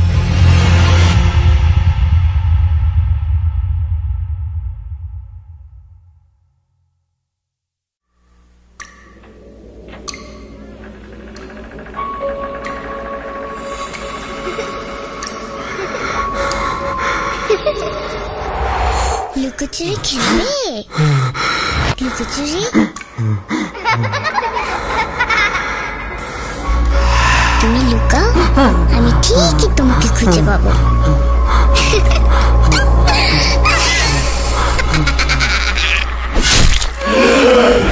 Voot.com with Russell. Welcome back. আপনাদের সবাইকে স্বাগত জানাচ্ছি আমি রাসেল। আশা করছি সবাই ভালো আছেন, ভালোর দলে আছেন। আমিও ভালো আছি, ভালোর দলে আছি। আমরা অডিও ক্লিপ তো শুনলাম, আমরা অডিও ক্লিপ বলছি, আমরা এতক্ষণ ধরে ইমেল শুনছিলাম, এখন সরাসরি অডিও ক্লিপে যাব। আশা করছি আমাদের অডিও ক্লিপগুলো আপনাদের ভালো লাগবে। যদি এতটুকু ভালো লাগে বা আপনাদেরকে এতটুকু আনন্দ দিতে পারি তাহলে নিজেকে ধন্য মনে করব। চলুন আমরা আমাদের প্রথম ঘটনাটি শুনে আসি। আসসালামু আলাইকুম রাসেল ভাই, কেমন আছেন জানতে চাইবো না, কারণ আমি জানি আপনি ভালোর দলে। যেহেতু 2010 সাল থেকে আপনার সঙ্গে ছিলাম, আছি, আর যতদিন এই পথ চলা আপনার সঙ্গেই থাকবো। আমি জিএম নিশাত জাহান, যশোর মনিরামপুর থেকে বলতেছি। আজ আমি যে ঘটনাটি শেয়ার করব, ঘটনাটি একটি ব্ল্যাক ম্যাজিক কেন্দ্রিক। আশা করি সকলের ভালো লাগবে। ঘটনা শুরু করার আগে কিছু কথা বলে নিই। আমি বাংলাদেশ আনসার বাহিনীতে চাকরি করি, যার কারণে স্টুডিওতে যে ঘটনা শেয়ার করা আমার পক্ষে সম্ভব না। বাংলাদেশ আনসার বাহিনীতে চাকরি করার সুবাদে বাংলাদেশের প্রত্যেকটা অঞ্চলের লোকের সাথে চলাফেরা উঠা বসা করা হয়, আর আমি যত সম্ভব চেষ্টা করি ঘটনা সংগ্রহ করার জন্য। আজ পর্যন্ত অনেক ঘটনা সংগ্রহ করছি, বাট সময় স্বল্পতার কারণে ঘটনা শেয়ার করা হয় না।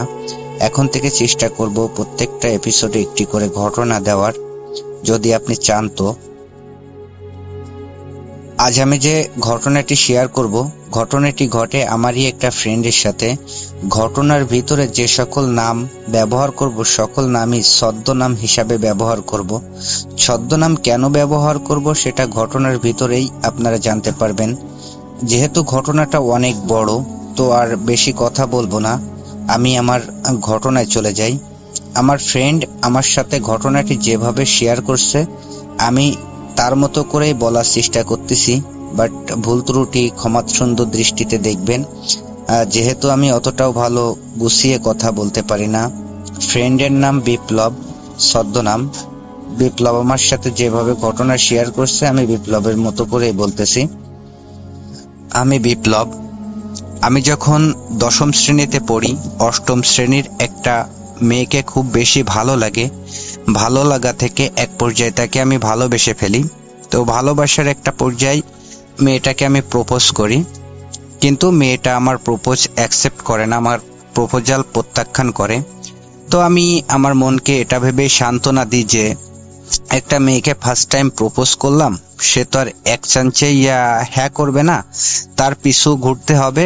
ঘুরতে ঘুরতে হয়তো বা একটা দিন সে আমার প্রপোজাল অ্যাকসেপ্ট করবে। তো যে কথা সেই কাজ, আমি মেয়েটার পিছে সময় ব্যয় করতে থাকি, মেয়েটাকে ইমপ্রেস করার চেষ্টা করতে থাকি। তো কোনোভাবেই মেয়েটাকে ইমপ্রেস করতে পারতেছিলাম না বা কোনোভাবে রাজি হচ্ছিল না। এভাবেই দিনকাল কাটতে থাকে।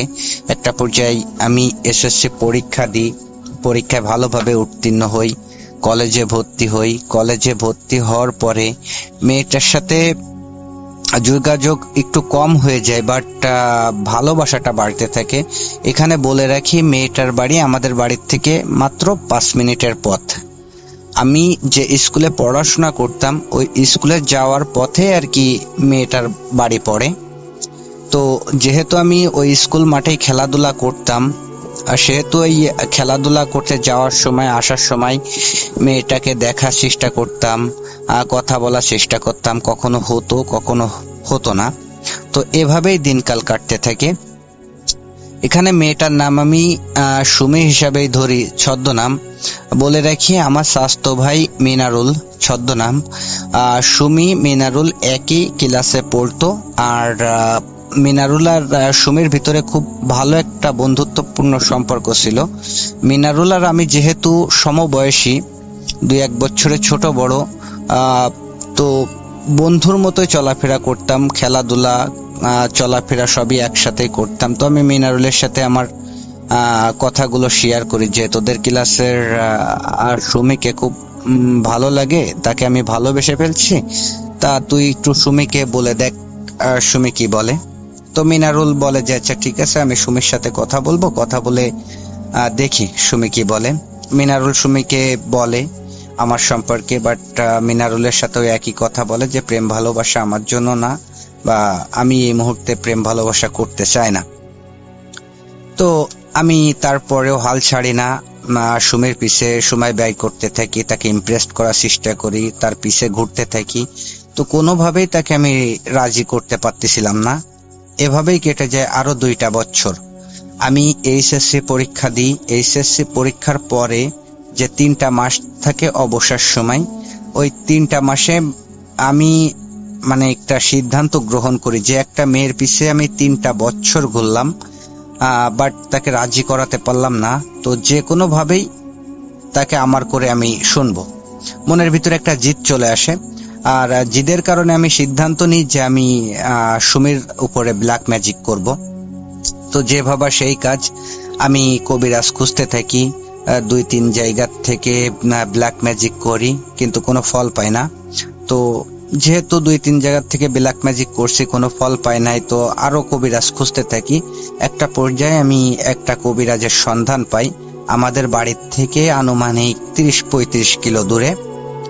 তো আমি সেই কবিরাজের বাড়িতে যাই।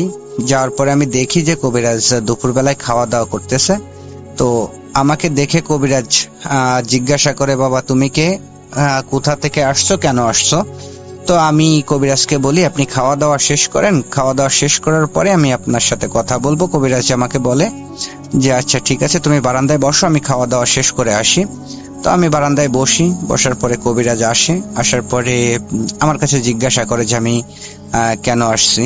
তো আমি কবিরাজের সাথে সব কথা খুলে বলি যে আমি একটা মেয়েকে ভালোবাসি, আজ 3টা বছর ধরে তার পিছু পিছু ঘুরতেছি, বাট তাকে আমি কোনোভাবে রাজি করাতে পারিনি। তো আপনি কবিরাজি বিদ্যার মাধ্যমে কোনো কিছু করতে পারবেন কিনা? তো কবিরাজ আমাকে বলে যে হ্যাঁ আমি পারবো, তবে আমাকে কিছু জিনিস জোগাড় করে দিতে হবে। তো আমি বলি যে কি জিনিস জোগাড় করে দিতে হবে?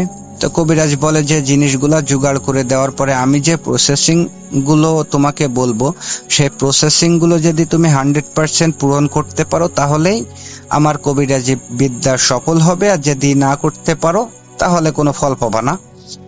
তো আমি বলি যে আচ্ছা ঠিক আছে, কি জোগাড় করতে হবে? তখন কবিরাজ আমাকে বলে যে কিছু পরিমাণ সরিষা, মেথি, আর সরিষার তেল, আর 3টা ডিম। তো আমি কবিরাজের বলি যে আমি এটা এখনই তো বাজার থেকে কিনে আনতে পারবো। কবিরাজ আমাকে বলে যে না, বাজার থেকে কিনে আনলে হবে না, আমি যেভাবে বলবো সেইভাবেই জিনিসপত্রগুলো জোগাড় করতে হবে, সংগ্রহ করতে হবে। তো আমি বলি যে আচ্ছা বলেন। তো কবিরাজ আমাকে বলে যে সরিষার মেথি তুমি যে দোকান থেকে কিনবা, দোকানদার যে দাম চাইবে সেই দামই তোমাকে দিয়ে আসতে হবে, কোনো দামাদামি করতে পারবা না। তো আমি বলি যে আচ্ছা ঠিক আছে, আর সরিষার তেল, এটা তোমাকে জোগাড় করতে হবে এমন ভাবে যে যেখানে সরিষা ভাঙ্গায় অর্থাৎ ঘানিতে সকালবেলায় ফার্স্ট সিরিয়ালের যে লোকটা সরিষা ভাঙ্গানোর জন্য আসবে, আর ওই সরিষা ভাঙ্গানোর সময় প্রথম যে ফুটা তেল বের হবে, ওই প্রথম ফুটা তেল তোমাকে সংগ্রহ করতে হবে, আর সঙ্গে আরো কিছু তেল তুমি মিশাই নিয়ে আসবা। আর 3টা ডিম হতে হবে। একটা মুরগির লাইফে প্রথম যে ডিম পাড়ে ওই ডিম হতে হবে, অর্থাৎ মুরগির প্রথম ডিম হওয়া লাগবে 3টা ডিম, 3টা মুরগির। তো আমি এটা শুনে একটু ভেবাচেকা খেয়ে যায় যে একটা মুরগি কবে কখন প্রথম ডিম পাড়তেছে সেটা আমার পক্ষে তো জানা সম্ভব না। তো আমি এটা কিভাবে ম্যানেজ করব? তো কবিরাজকে আমি বলি যে আঙ্কেল, এটা আমি কিভাবে ম্যানেজ করব, তো আপনি কি একটু পারেন না এটা ম্যানেজ করে দিতে? তো কবিরাজ প্রথমে না করে। তো আমি কবিরাজকে অনেক অনুরোধ করি, অনুরোধ করার পরে কবিরাজ এক পর্যায়ে আমার কাছে কিছু টাকা দাবি করে যে তুমি এই টাকাটা দিতে পারলে আমি ডিম ম্যানেজ করে দিব। তো আমি তাতে রাজি হই। তো কবিরাজ আমাকে বলে যে আচ্ছা ঠিক আছে, তুমি চলে যাও, তো আমি ডিম ম্যানেজ করার পরে তোমাকে ফোন দিব, তোমার ফোন নাম্বারটা দিয়ে যাও, ফোন দেওয়ার পরে তুমি আসবা। তো আমি বাসায় চলে আসি। বাসায় চলে আসার পরে আমি অন্যান্য যে জিনিসপত্রগুলোর কথা বলছে আমি সেগুলো সংগ্রহ করি। সংগ্রহ করে কবিরাজের জন্য অপেক্ষা করতে থাকি যে কবিরাজ কবে ফোন দেয়। আনুমানিক 10-12 দিন পরে কবিরাজ আমাকে ফোন দেয়, দিয়ে বলে যে তুমি কালকে আসো, তোমার কাজ আমি কালকে করব রাত 10টার সময়, 10টার পরে। তো আমি বাসার থেকে সেইভাবে রওনা দিই।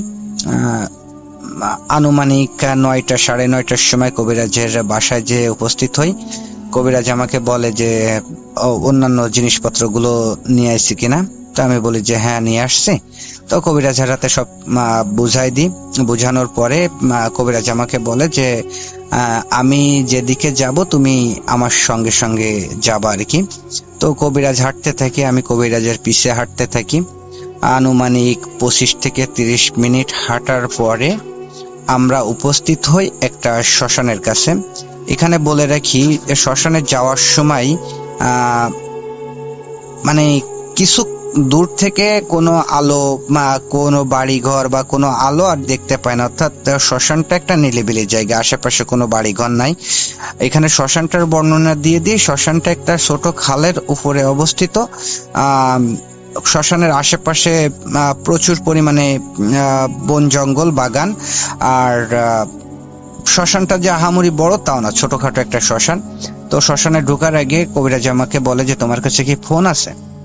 তা আমি বলি যে হ্যাঁ আছে, ফোন আছে। তা কবিরাজ আমাকে বলে যে ফোনটা বন্ধ করো। আমি ফোনটা যখন বন্ধ করি তখন দেখি যে 11টা বাজতে 2 মিনিট বাকি আছে। তো আমরা শ্মশানের ভিতরে ঢুকি। ঢোকার পরে কবিরাজ মাটিতে একটা বৃত্ত আঁকে। বৃত্ত আঁকার পরে আমাকে ওই বৃত্তর ভিতরে বসতে বলে, আর বলে যে এর ভিতরে, এই শ্মশানের ভিতরে যাই হয়ে যাক না কেন, আমি না ডাকা পর্যন্ত তুমি যেন বৃত্ত থেকে বের হবা না। তা আমি বলি যে আচ্ছা ঠিক আছে।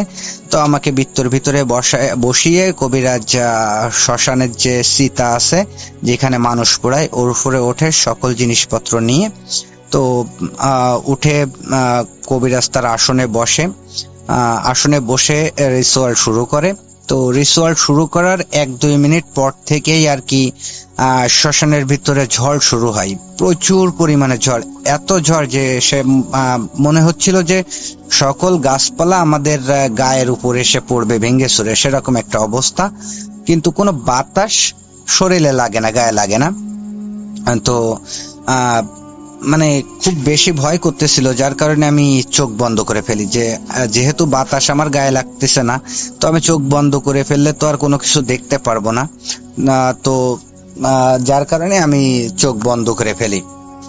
চোখ বন্ধ করে যখনই ফেলি তখনই শুরু হয় অন্য একটি ঘটনা। ঘটনাটা এরকম যে প্রথমে কিছু হাসির শব্দ ভেসে আসে, পরবর্তীতে কান্নার শব্দ, মানে কানের ভিতরে আসে আর কি কান্নার শব্দ। কান্নার শব্দ থেমে যে শুরু হয় একটা পৈশাচিক চিৎকার, মানে সেই চিৎকারের কথা আসলে ভাষায় প্রকাশ করা কোনোভাবেই সম্ভব না। তো এতটুকু বলতে পারি, চিৎকারটা ছিল এমন, কোনো মানুষ যদি মারা যায় আর মৃত্যুর সময় যে কষ্টটা পায়, সেই কষ্টের কারণে যদি কেউ চিৎকার করে সেরকমই চিৎকার আর কি। তো এমনটাই মনে হচ্ছিল যে শয়ে শয়ে মানুষ মৃত্যু যন্ত্রণায় কাতরাচ্ছে, আর সেই কাতরানোর শব্দটাই কানে ভেসে আসতেছে। তো আস্তে আস্তে শব্দটা বাড়তে থাকে, একটা পর্যায়ে মনে হচ্ছিল যে আমার কান ফেটে যাবে, সেরকম একটা অবস্থা।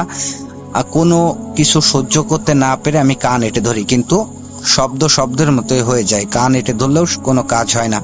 এভাবে কতক্ষণ সময় যায় বলতে পারি না। একটা সময় দেখি যে ঝড়ও নাই, কোনো শব্দও নাই, সবকিছুই ঠান্ডা। তো আমি তখনও চোখ খুলি না। তো মানে পাশ থেকে শুনে যে কবিরাজ আমাকে ডাকতেছে যে ওঠো। আমি উঠে কেবলমাত্র পা বৃত্ত থেকে বের করব, এর ভিতরেই কবিরাজ সীতার উপর থেকে আমাকে ধমকের স্বরে বলে যে তোমাকে না বলছি যে যাই কিছু হয়ে যাক বৃত্ত থেকে বের হবা না আমি না ডাকা পর্যন্ত। তো কবিরাজ যখন এই কথা বলে আমি একটু অবাক হই যে এই মাত্রই না আমাকে ডাকলো। তো কোনো কিছু না বুঝে আমি আবারও বৃত্তর ভিতরে বসে পড়ি, আবারও চোখ বন্ধ করে ফেলি, কান এঁটে ধরি, আবারও সেই শব্দ, আবারও সেই ঝড় শুরু হয়। এইভাবে কতক্ষণ যায় জানি না, মনে হয় 15-20 মিনিট এইভাবে চলে। তো চলার পরে রিচুয়াল শেষ হয়, কবিরাজ আসে, এসে আমার গায়ে হাত দিয়ে আমাকে ডাকে। ডাকার পরে আমরা বের হই, শ্মশান থেকে বের হই। বের হওয়ার পরে আমি ফোনটা অন করি। ফোনটা অন করেই আমি অবাক হয়ে যাই যে আমি দেখি যে ভোর 4টা বাজে। তো আমি একটু অবাক হই এই কারণে যে আমরা ঢুকছি 11টার সময়, আনুমানিক 1 ঘন্টায় লাগুক, তার বেশি লাগার কথা না, 4টা কিভাবে বাজে এই ভাবতে ভাবতেই আর কি কবিরাজের বাসায় চলে আসি। যেহেতু সারা রাত জাগা ছিলাম, একটু ক্লান্ত, তো আমি কবিরাজের বাসায় যেয়ে ঘুমাই পড়ি। সকালবেলায় কবিরাজি আমাকে ঘুম থেকে ডেকে তোলে।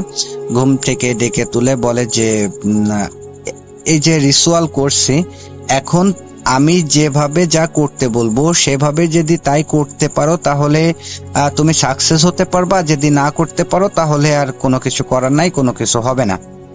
তো আমি বলি যে কি করতে হবে বলেন।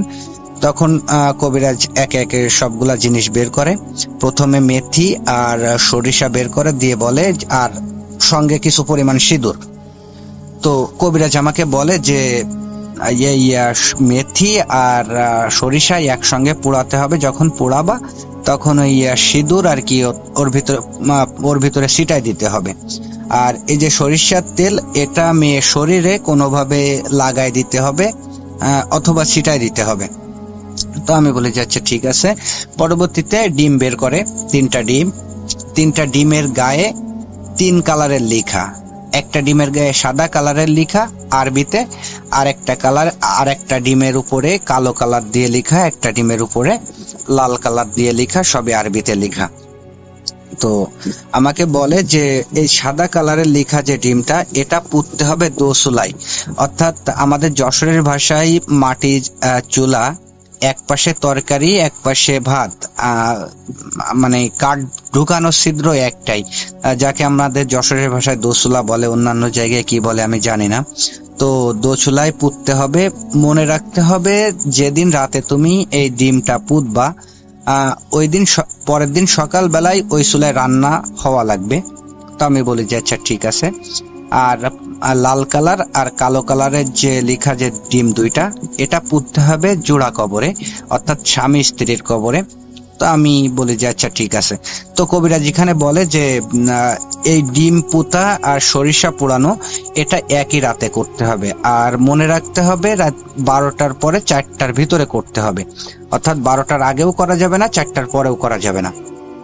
তো আমি সবকিছু বুঝে নিয়ে কবিরাজের কাছ থেকে বিদায় হয়ে বাড়ি চলে আসি। বাড়ি চলে এসে ভাবতে থাকি যে এখন কিভাবে কি করা যায়। আমার অতটাও সাহস ছিল না যে আমি একা একা কোনো কিছু করব। তো এখানে বলে রাখি, আমি কবিরাজের কাছে একটা প্রশ্ন করি যে আমি মানে একা একা কাজ করা যাবে কিনা বা অন্য কেউ করলে হবে কিনা। তো কবিরাজ আমাকে বলে যে একা একাই করতে হবে, কিন্তু অন্য যে কেউ করলে হবে। তো মনে রাখতে হবে যে সঙ্গে লোকও যাওয়া যাবে। মনে রাখতে হবে যে কবরে তোমরা ডিমটা পুঁতবা, ওই কবর থেকে এতটাই, মানে যে পুঁততে যাবে তার থেকে এতটাই দূরত্বে থাকতে হবে যে একে অপরের কেউ কাউকে যেন দেখতে না পায়। তো আমি বলি যে আচ্ছা ঠিক আছে। তো আমি বাসায় আসার পরে ভাবতে থাকি যে কি করব। তো একটা পর্যায়ে আমি মিনারুলের সাথে সব ঘটনা শেয়ার করি। তো মিনারুল আমাকে বলে যে আচ্ছা ঠিক আছে, কবে কি করবে আমাকে একটু জানাস, আমি তোর সঙ্গে থাকবো। এখানে বলে রাখি আমার ফুপুর বাড়ি আমাদের বাড়ির থেকে একটু দূরে। তো আমার ফুফাতো একটা ভাই আছে যার নাম হলো মামুন। আমরা তিনজন, মামুন, আমি আর মিনারুল, প্রায় সমবয়সী, চলাফেরা খেলাধুলা সব একসঙ্গেই। তো আমি মামুনের সাথেও ঘটনাটা শেয়ার করি যে করছে, এখন কি করা যায়। তো মামুনও আমাকে বলে যে আচ্ছা ঠিক আছে, আমিও থাকবো তোর সাথে। তো আমরা একটা দিন ঠিক করি যে অমুক দিন এই কাজটা করব। তো যেদিন করব এই দিন রাত্রেবেলায় সন্ধ্যা থেকে রাত 12টা বাজার অপেক্ষা করতে থাকি সবকিছু কমপ্লিট করে। তো 12টার সময় আর কি আমি ডিম পোতার জন্য দোসুলা খুঁজতে ওই ফুফুদের বাড়ি পাই। মামুন আমাকে বলে যে আমাদের বাড়ি দোসুলা আছে, তো সকালবেলায় মা ওই জায়গায় রান্না করে, দোসুলায় রান্না করে। তো আমি যে মামুনদের বাড়ি যে দোসুলা আছে ওখানে ডিমটা পুঁতে রেখে আসি 12টার পরে। আর পরবর্তীতে খুঁজতে থাকি জোড়া কবর। তো বেশি খোঁজাখুঁজি লাগে না, প্রথম কবরটা পেয়ে যায় আমাদের মসজিদের সামনেই একটা জোড়া কবর, স্বামী স্ত্রীর কবর। তো মামুন বলে যে আমি ওই জায়গায় যাচ্ছি। যেহেতু মসজিদের সামনে আশেপাশে বাড়িঘর আছে, কোনো ভয়ের কোনো কিছু ছিল না। তো মামুন ওখানে যায় যে ডিমটা পুঁতে রেখে আসে কোনো সমস্যা ছাড়াই। আমরা বিভ্রান্তিতে পড়ি দ্বিতীয় কবরটা নিয়ে, অর্থাৎ দ্বিতীয় কবর খোঁজার ক্ষেত্রে। দ্বিতীয় কবরটা যখন আমরা খুঁজতে থাকি, তো জোড়া কবর আমরা পাচ্ছি অনেক জায়গায়, বাট এমন জায়গায় পাচ্ছি যেখানে যাওয়া আমাদের পক্ষে কোনোভাবেই সম্ভব না। কারণ যে জায়গায় পাচ্ছি খুব ভয়ের জায়গা। তো অনেক খোঁজাখুঁজির পরে একটা জোড়া কবর পাই আমাদের বাড়ির পাশেই আর কি, মানে একটু দূরে একটা জোড়া কবর। তার আশেপাশে কিছু বাড়িঘর আছে, যে বাড়িঘরগুলো আছে তাদেরই পারিবারিক কবরস্থান। তো কবরের স্থানের পাশে যেহেতু বাড়িঘর, মানে খুব বেশি যে ভয়ের জায়গা তাও কিন্তু না, আবার ভয় নাই সেটা বললেও ভুল হবে। তো যাই হোক, আমরা ওটাই পুঁতার সিদ্ধান্ত গ্রহণ করি যে ওই জায়গায় যেহেতু আশেপাশে বাড়িঘর আছে, তো ওই জায়গায় পুঁতবো। তো ওই জায়গায় যাবে কে? তো মিনারুল বলে যে আমি যাব। তো মিনারুল চলে যায়। যাওয়ার পরে মিনারুলও কোনো সমস্যা ছাড়া ডিমটা পুঁতে চলে আসে। তো আমরা মহা খুশি। আর বাদ বাকি যে কাজগুলো সেটাও কোনো সমস্যা ছাড়াই হয়ে যায়। তো আমরা মহা খুশি যে যাই হোক সব কাজই কোনো সমস্যা ছাড়া হয়ে গেছে। তো আমরা সুমির রেসপন্সের জন্য অপেক্ষা করতে থাকি যে সুমির রিয়াকশনটা কি আসে। তো আল্লাহর রহমতে 1 সপ্তাহের ভিতরে সুমি আমার প্রতি দুর্বল হতে থাকে। একটা পর্যায়ে সুমি আমার প্রপোজাল অ্যাকসেপ্ট করে, আমাকে ভালোবাসতে শুরু করে।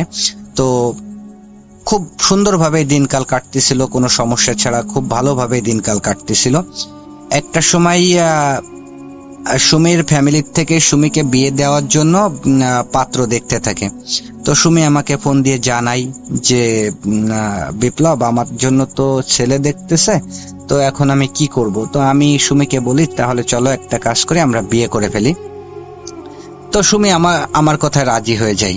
তো আমি, মামুন, মিনারুল আর সুমির একটা দুলাভাই মিলে কোড ম্যারেজ করে ফেলি। তো কোড ম্যারেজ করার পরে সুমির মতো সুমির বাসায়, আমি আমার মতো পড়াশুনো করতে থাকি। এভাবেই দিনকাল কাটতে থাকে কোনো সমস্যা ছাড়া। সমস্যা শুরু হয় বিয়ের মাসখানেক পরের থেকে।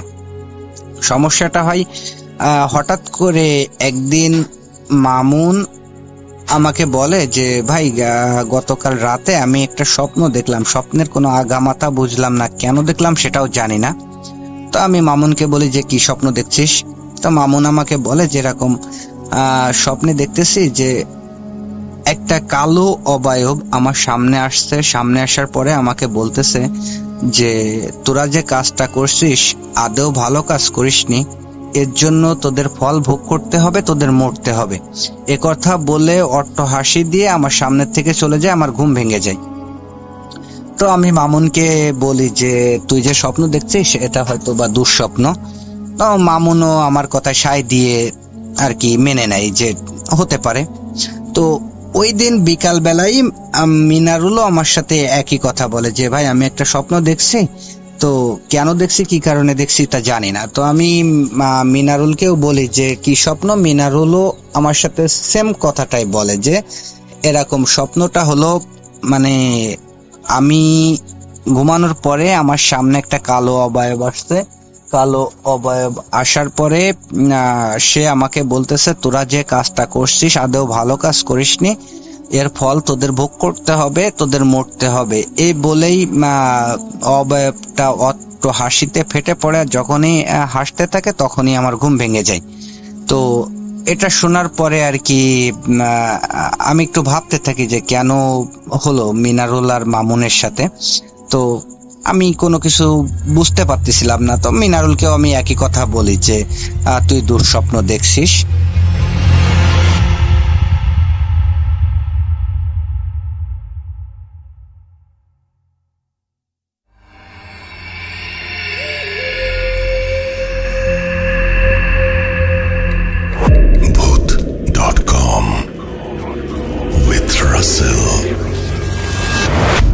আরও একবার আপনাদের সবাইকে স্বাগত জানাচ্ছি। আমি রাসেল। আশা করছি সবাই ভালো আছেন, ভালোর দলে আছেন। আমাদের ইমেল অ্যাড্রেস হচ্ছে rasel.bhut.com@gmail.com। আপনার নাম, ঠিকানা, ফোন নাম্বার সহ আপনার জীবনে ঘটে যাওয়া বা আপনার জানা সেরা ঘটনা লিখে পাঠিয়ে দিন আমাদের কাছে। ঘটনার শুরুতে অবশ্যই উল্লেখ করুন যে ঘটনাটি আপনি স্টুডিওতে এসে শেয়ার করতে চান, নাকি আপনি চান আপনার ঘটনা আমরা পড়ে শোনাই। যারা দেশের বাইরে রয়েছেন তারা সরাসরি অডিও ক্লিপ পাঠাতে পারেন বা লিখেও পাঠাতে পারেন ঘটনা। আমরা চলে যাব আমাদের পরবর্তী ঘটনায়। আশা করছি এই ঘটনাটি আপনাদের ভালো লাগবে।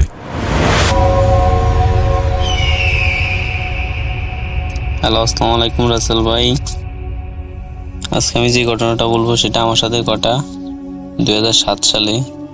সেই সময় আমি আমার বুঝ হয়েছিল, আমি মোটামুটি বুঝি।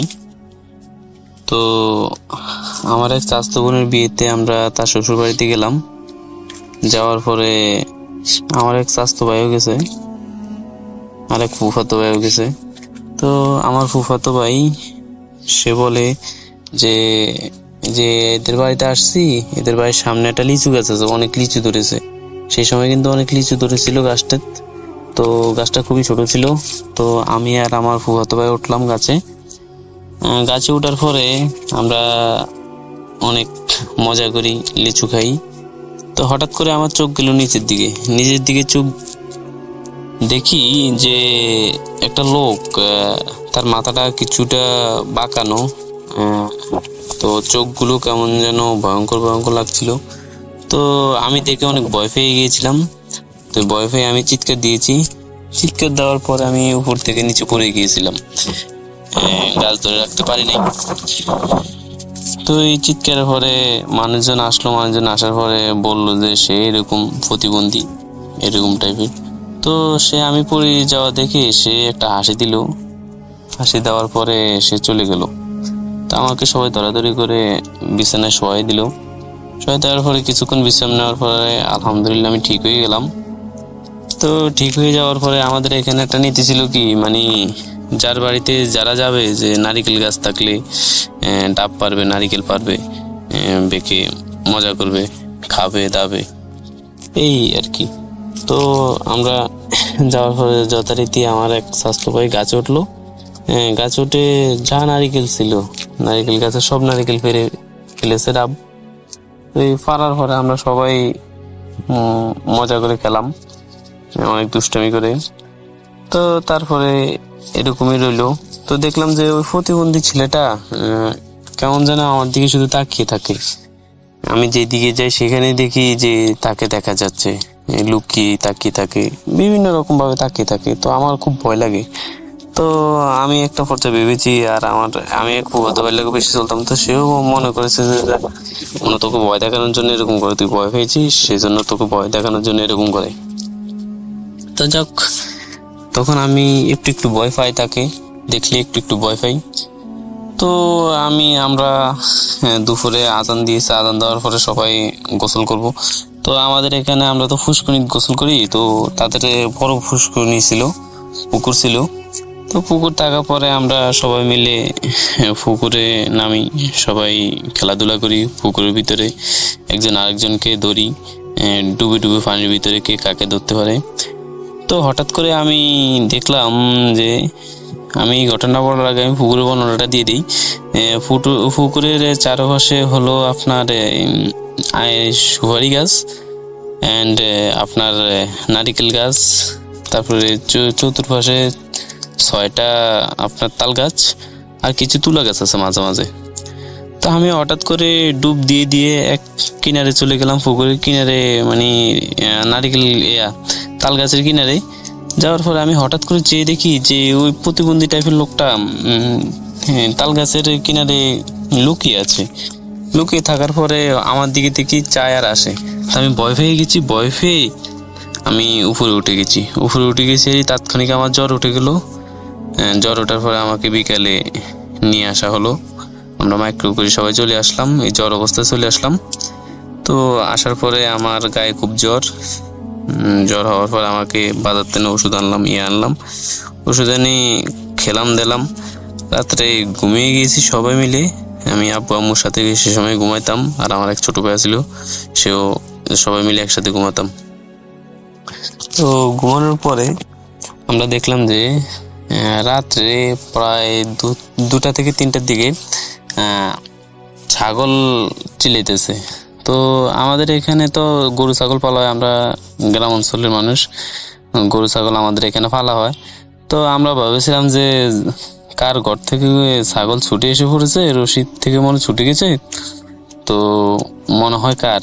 তো আমরা যথারীতি জানালা খুলে আমার আম্মু আর আব্বু আমরা ওই সময় জেগে গেছি ছাগলের চিল্লানিতে। তো চেয়ে দেখি আপনার 4 থেকে 5টা ছাগল চিল্লাইতেছে, শুধু আমাদের দিকে তাকিয়ে একটানা চিল্লাইতেছে। পরে আমার আঙ্গু আব্বু অনেক দূরালো, হুশ করলো, তো কাজ হচ্ছে না। তো আমার বাবা এক পর্যায়ে কি করলো, উঠে গেল, উঠে দরজা খুলে তাড়িয়ে দেওয়ার পরে দেখলো যে ছাগলগুলো চলে গেছে। চলে যাওয়ার পরে কিছুক্ষণ বাদে আবার চিল্লানি শুরু করে দিল এসে, এমন চিল্লাইতেছে। তো আমার বাবা আবার উঠে দরজা ঘুরে দেখে ছাগল আর নাই, হঠাৎ নাই, চোখের সামনে থেকে গায়েব। তো আমার বাবা আর কিছু মনে করেনি, স্বাভাবিকভাবে নিয়েছে। আমার বাবা মনে করছে যে দরজা খুলতে চলে গেছে, দৌড় দিয়েছে, সারা ছাগল ছিল তো দৌড় দিয়েছে মনে করছে। তো ঘটনাটা এখানে শেষ হলে ভালো হতো, কিন্তু এখানে শেষ হয়নি। সকালবেলা আমাকে মুক্তবি দিবে। তো আমার একটা অভ্যাস ছিল কি, মুক্তব কামাই করতাম, মুক্তবে যেতে চাইতাম না। তো আমার মা মনে করেছে যে ফোলা মানুষ শুয়ে আছে, মুক্তবে যাবে না, সেই জন্য আমার মা আমাকে লাঠির ভয় থাকা, ইয়ার ভয় থাকা, ফিটাবো মুক্তবে যা, এগুলো বলে। তো বলার পরে দেখে আমার কোনো জ্ঞান নাই, কিন্তু সেই সময় বলাইছে যে ডাকে বলায়। তো আমারও ওরকম সেন্স আছে, মানে আমি কথা বলতে পারি না, মুখও খুলতে পারি না, চোখও মেলতে পারি না, পুরা শরীর প্যারালাইজ হয়ে গেছে। তো আমি কোন শরীর লাড়াতে পারি না। তখন আমার মা আমাকে উঠিয়ে মনে করেছে যে আমি মুক্ত কামাই করব, সেই জন্য উঠিয়ে আমাকে ফুসকুনি নিয়ে গেছে, হাঁটিয়ে ফুসকুনি নিয়ে মাথার উপর পানি দিয়ে গোসল করা দেওয়া শুরু করছে। দেখে তবু আমি মুখ খুলি না, চোখও খুলি না। তখন আমার মা সন্দেহ হয়েছে। তো সন্দেহ হওয়ার পরে আমার মা চিল্লানি দিয়ে উঠলো। চিল্লানি দেওয়ার পরে আমাকে সবাই দৌড়াদৌড়ি করে আমার রুমে নেওয়া হলো, রুমে নিয়ে শোয়াই দেওয়া হলো। শোয়াই দেওয়ার পরে আমার চোখে মুখে ঝাড়ফু দেওয়া হলো, একজন খনকার এসেছিল। তো ঝাড়ার পরেও দেখে কোনো কিছু হয় না, আমার চোখে তেল দিয়েছে, আরো বিভিন্ন কিছু দিয়েছে, দেখে কাম হয় না। পরে তারপরে আবার আরেকজন এনে আপনার নারিকেলের খোসা দিয়ে আপনার মাটির পাতিলে করে ধূপ জ্বালিয়েছিল, বিভিন্ন কিছু দিয়ে, মানে আমাকে ঝাড়ফু, তারপরে তেল, এরপর চিনি খাওয়াই দিয়েছিল। তাকে কোনো পথে কাম হয় না। তো তখন একজন পরামর্শ দিল যে বড় একজন কবিরাজ লাগবে।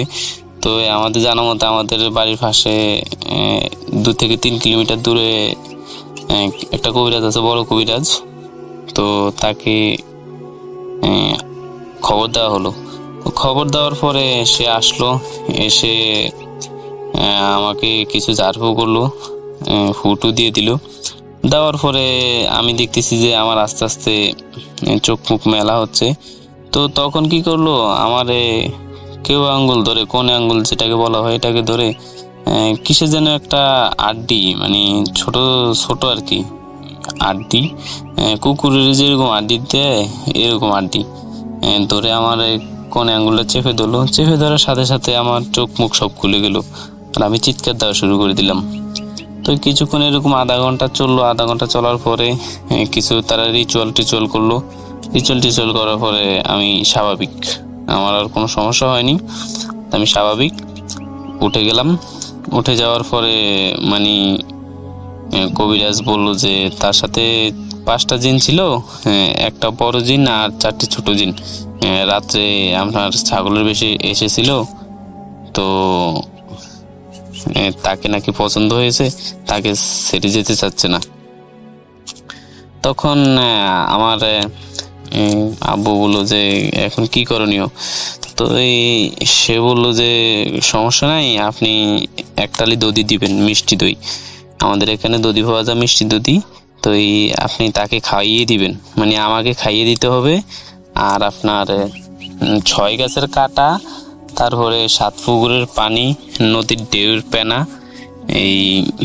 এগুলো জোগাড় করতে হবে। জোগাড় করে চৌরাস্তার মাথা আমাকে গোসল দিতে হবে এগুলো দিয়ে। আর কিছু তেল দিয়েছে, 2টো তাবিজ দিয়েছে। তো আল্লাহ রহমতে সেটি করার পরে আমার আর কোনো সমস্যা হয়নি আজ পর্যন্ত। তবে আগে যেমন আমি রাত্রে বের হলে খুবই ভয় পেতাম। তো ওই ঘটনাটা হওয়ার পরে আমি এখন রাত্রে আর ভয় করি না, কেমন জানি আমার কাছে ভয় লাগে না। রাতে 10টা 11টা 12টার দিকেও বের হতে পারি। আমি শুনেছি মানুষের নাকি বলে এগুলো ধরলে ভয় আরও বাড়ে, কিন্তু আমার ভয় খুবই কমে গেছে। আমাকে মাঝে মধ্যে আব্বু আম্মু বলে যে তুই এত রাতে কীভাবে বের হস, রাতে 2টা 3টার দিকে। আমি বলি আমিও জানি না, আমার থেকে ভয় করে না। তো এই ছিল আমার ঘটনা। রাসেল ভাই ভালো লাগলে শেয়ার করবেন, আর boot.com এর সাথে থাকবো, আশা করি শেয়ার করবেন।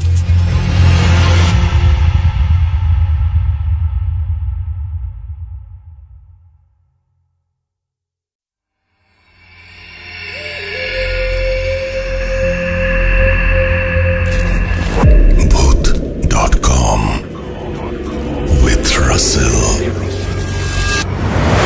ওয়েলকাম ব্যাক, আপনাদের সবাইকে স্বাগত জানাচ্ছি। আমি রাসেল। আশা করছি আপনারা সবাই ভালো আছেন, ভালোর দলে আছেন। আমিও আলহামদুলিল্লাহ ভালো আছি, ভালোর দলে আছি। আপনাদের কাছ থেকে আরও বেশি অডিও ক্লিপ চাই। অডিও ক্লিপের কোয়ালিটি যদি আমরা ভালো করতে পারি, তাহলে boot.com আরও সামনের দিকে এগিয়ে যাবে, এই নিশ্চয়তা আমি আপনাকে দিচ্ছি। সুতরাং বেশি বেশি করে আমাদেরকে অডিও ক্লিপ পাঠান, আমরা অপেক্ষায় থাকব আপনার অডিও ক্লিপের জন্য। আমরা চলে যাচ্ছি আমাদের পরবর্তী ঘটনায়। আসসালামু আলাইকুম রাসেল ভাই। বলবো না আপনি কেমন আছেন, কারণ সর্বদাই আপনি ভালো থাকেন।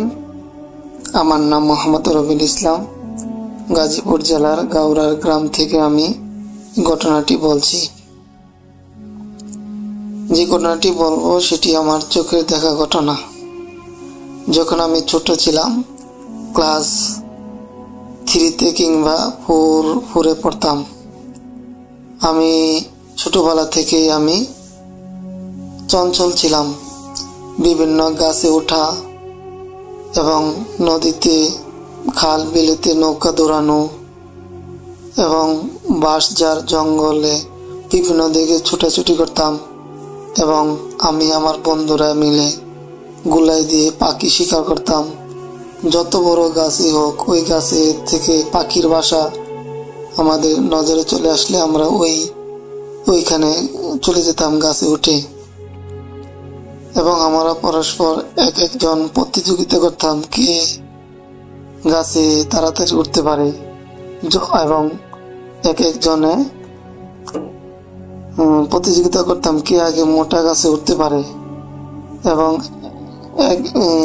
করতাম টাকা পয়সা বাজি ধরতাম, মোটা মোটা গাছ যদি হতো তাহলে এটা উঠা যাবে, কে উঠতে পারে, বেট ধরতাম আমরা পরস্পরে। তখন একদিন ছিল শুক্রবার, আমি আমাদের বাড়ি থেকে খালাদের বাড়ি ছিল একটু দূরে, আরেকটি অন্য গ্রামে। একটি গ্রামের পরে আমি গেলাম আমাদের খালার বাড়িতে। তখন আমার একটা খালাতো ভাই ছিল আমার চাইতে বড়, সে হচ্ছিল দুষ্টু। আমি যখন খালার বাড়িতে যাই তখন তাদের আশেপাশে আমার মতো সমবয়স্ক যত ছেলে ছিল, বন্ধু বান্ধব, তারা সবাই চলে আসতো। তারা আমার মতোই ছিল, বিভিন্ন বনে জঙ্গলে গাছে কাঁচা আম পাড়া, জাম পাড়া, তাল গাছে, এমনকি তাল গাছে উঠে পড়তাম তাল পাড়ার জন্য, এবং সারা দিন ঘুরতাম ববখুরের মতো, পক্ষী শিকার করতাম এবং পাখির ডিম আমরা পাখির বাসা থেকে নিয়ে আনতাম, পাখির কাছ থেকে পাখির ছানা চিনিয়ে নিয়ে আসতাম। এভাবে আমাদের ঘোরা ফেরা শেষ হতো না। আমাদের সকালের নাস্তা কিংবা দুপুরও মাঝে মধ্যে চলে যেত, বাড়ি ফিরতাম না। গ্যান্ডারি খেতাম, গুড়ের মেলে যেখান থেকে গুড় তৈরি হয় সেখানে থেকে গুড় খেতাম, এমন রস খেতাম, খেজুর গাছে উঠে খেজুরের রস পাড়তাম। এমন কোনো কাজ বাকি নাই যে গ্রাম অঞ্চলে, এবং বিভিন্ন খেলাধুলায় মেতে থাকতাম। এমন একদিন শুক্রবার যখন আমার খালার বাড়িতে আমি গেলাম, তখন খালাতো ভাই, সেও দুষ্ট ছিল। আমাকে একজন ছেলে আছে আমার বন্ধু, আমার মতোই বয়স্ক, ওই সময়কার সহপাঠী, তার সাথে আমাকে দিয়ে দিল যে তোমরা ঘুরে আসো। তখন আমরা বিভিন্ন ধরনের দৌড়াদৌড়ি করতেছিলাম। এক ধরনের খেলা ছিল যে কে কাকে ধরতে পারে। এভাবে আমরা ছুটলাম, ছুটতে আমাদের খালার বাড়ি থেকে পেরিয়ে বাঁশ যা ছিল, আমরা কি করতাম, ওই বাঁশ, বড় বড় বাঁশে যারা উঠে তারপরে আগার মধ্যে যেতাম, মাথায় গেলে বাঁশ নোয়াইতাম, নিচে নামাইতাম। তখন দুই একজন ধরে শুকি খেলতাম দোলনার মতো। লাস্টে কি করতাম, বাঁশ ছাড়িতাম, বাঁশ আগার মাঝে সোজা হয়ে যেত, বেকা বাঁশ। এগুলো থেকে আমরা মজা নিতাম। এক পর্যায়ে ঘুরতে বিভিন্ন পাখি শিকার করতে আমরা অনেকগুলো ছিলাম সমবয়স্ক। এর মধ্যে একজন, আমরা পলামুঞ্জি খেললাম। পলামুঞ্জি মানে আমরা গিয়ে গাছের আগায় গিয়ে উঠতাম, ঝোপঝাড়ের মধ্যে গিয়ে পলাইতাম। একজন ছিল যে আমাদেরকে খুঁজে বের করবে, আমরা সবাই গিয়ে পলাইতাম, ওই আমাদেরকে খুঁজবে। আমি গিয়ে এক গাছে উঠলাম। ওই গাছটা ছিল খুব ঝোপঝাড়, গাছে উঠলে আমাকে দেখা যাবে না, এই মনে করে আমি গিয়ে গাছে উঠলাম। এক পর্যায়ে আমি অনেকক্ষণ গাছে বসে আছি, আমাকে কেউ আর খুঁজতে আসে না, কারণ আর কোন মানুষের কোলাহল নাই। জুমার নামাজের সময় হয়ে যাচ্ছে, বাড়িতে ফিরে নাই, কোন সময় আসছে আমাকে আর কেউ খুঁজতেছে না। এই জন্য আমি গাছে থেকে নিচে নামলাম। নিচে নামার পর এক পর্যায়ে বাড়ির দিকে চলে গেলাম। তখন আমাদের খালার বাড়ি থেকে আগে ওই আমার সহপাঠী যারা আছে, বন্ধু বান্ধব, তাদের বাড়ির পাশে গিয়ে দেখি অনেক লোক। তখন আমি বললাম, অত মানুষকে এনো। তখন দেখি এর মধ্যে আমাদের এক সহপাঠী বন্ধু, সে ঘুমটি দিয়ে বসে আছে, তার ঠোঁটগুলো মোটা হয়ে আছে, চোখগুলো লাল, এরকম হয়ে গেছে, এরকম সে আমাদেরকে কাউকে চিনে না, আর বড় বড় চোখ করে আমাদের দিকে তাকিয়ে আছে। মনে হইতেছে যে আমাদের প্রতি কত আক্রোশ জানি, আমাকে সবাইকে গলা টিপে মেরে ফেলবে, এরকম অবস্থা। তাকে সামালো যাচ্ছে না, মানুষের দৌড়ে লাগতেছে।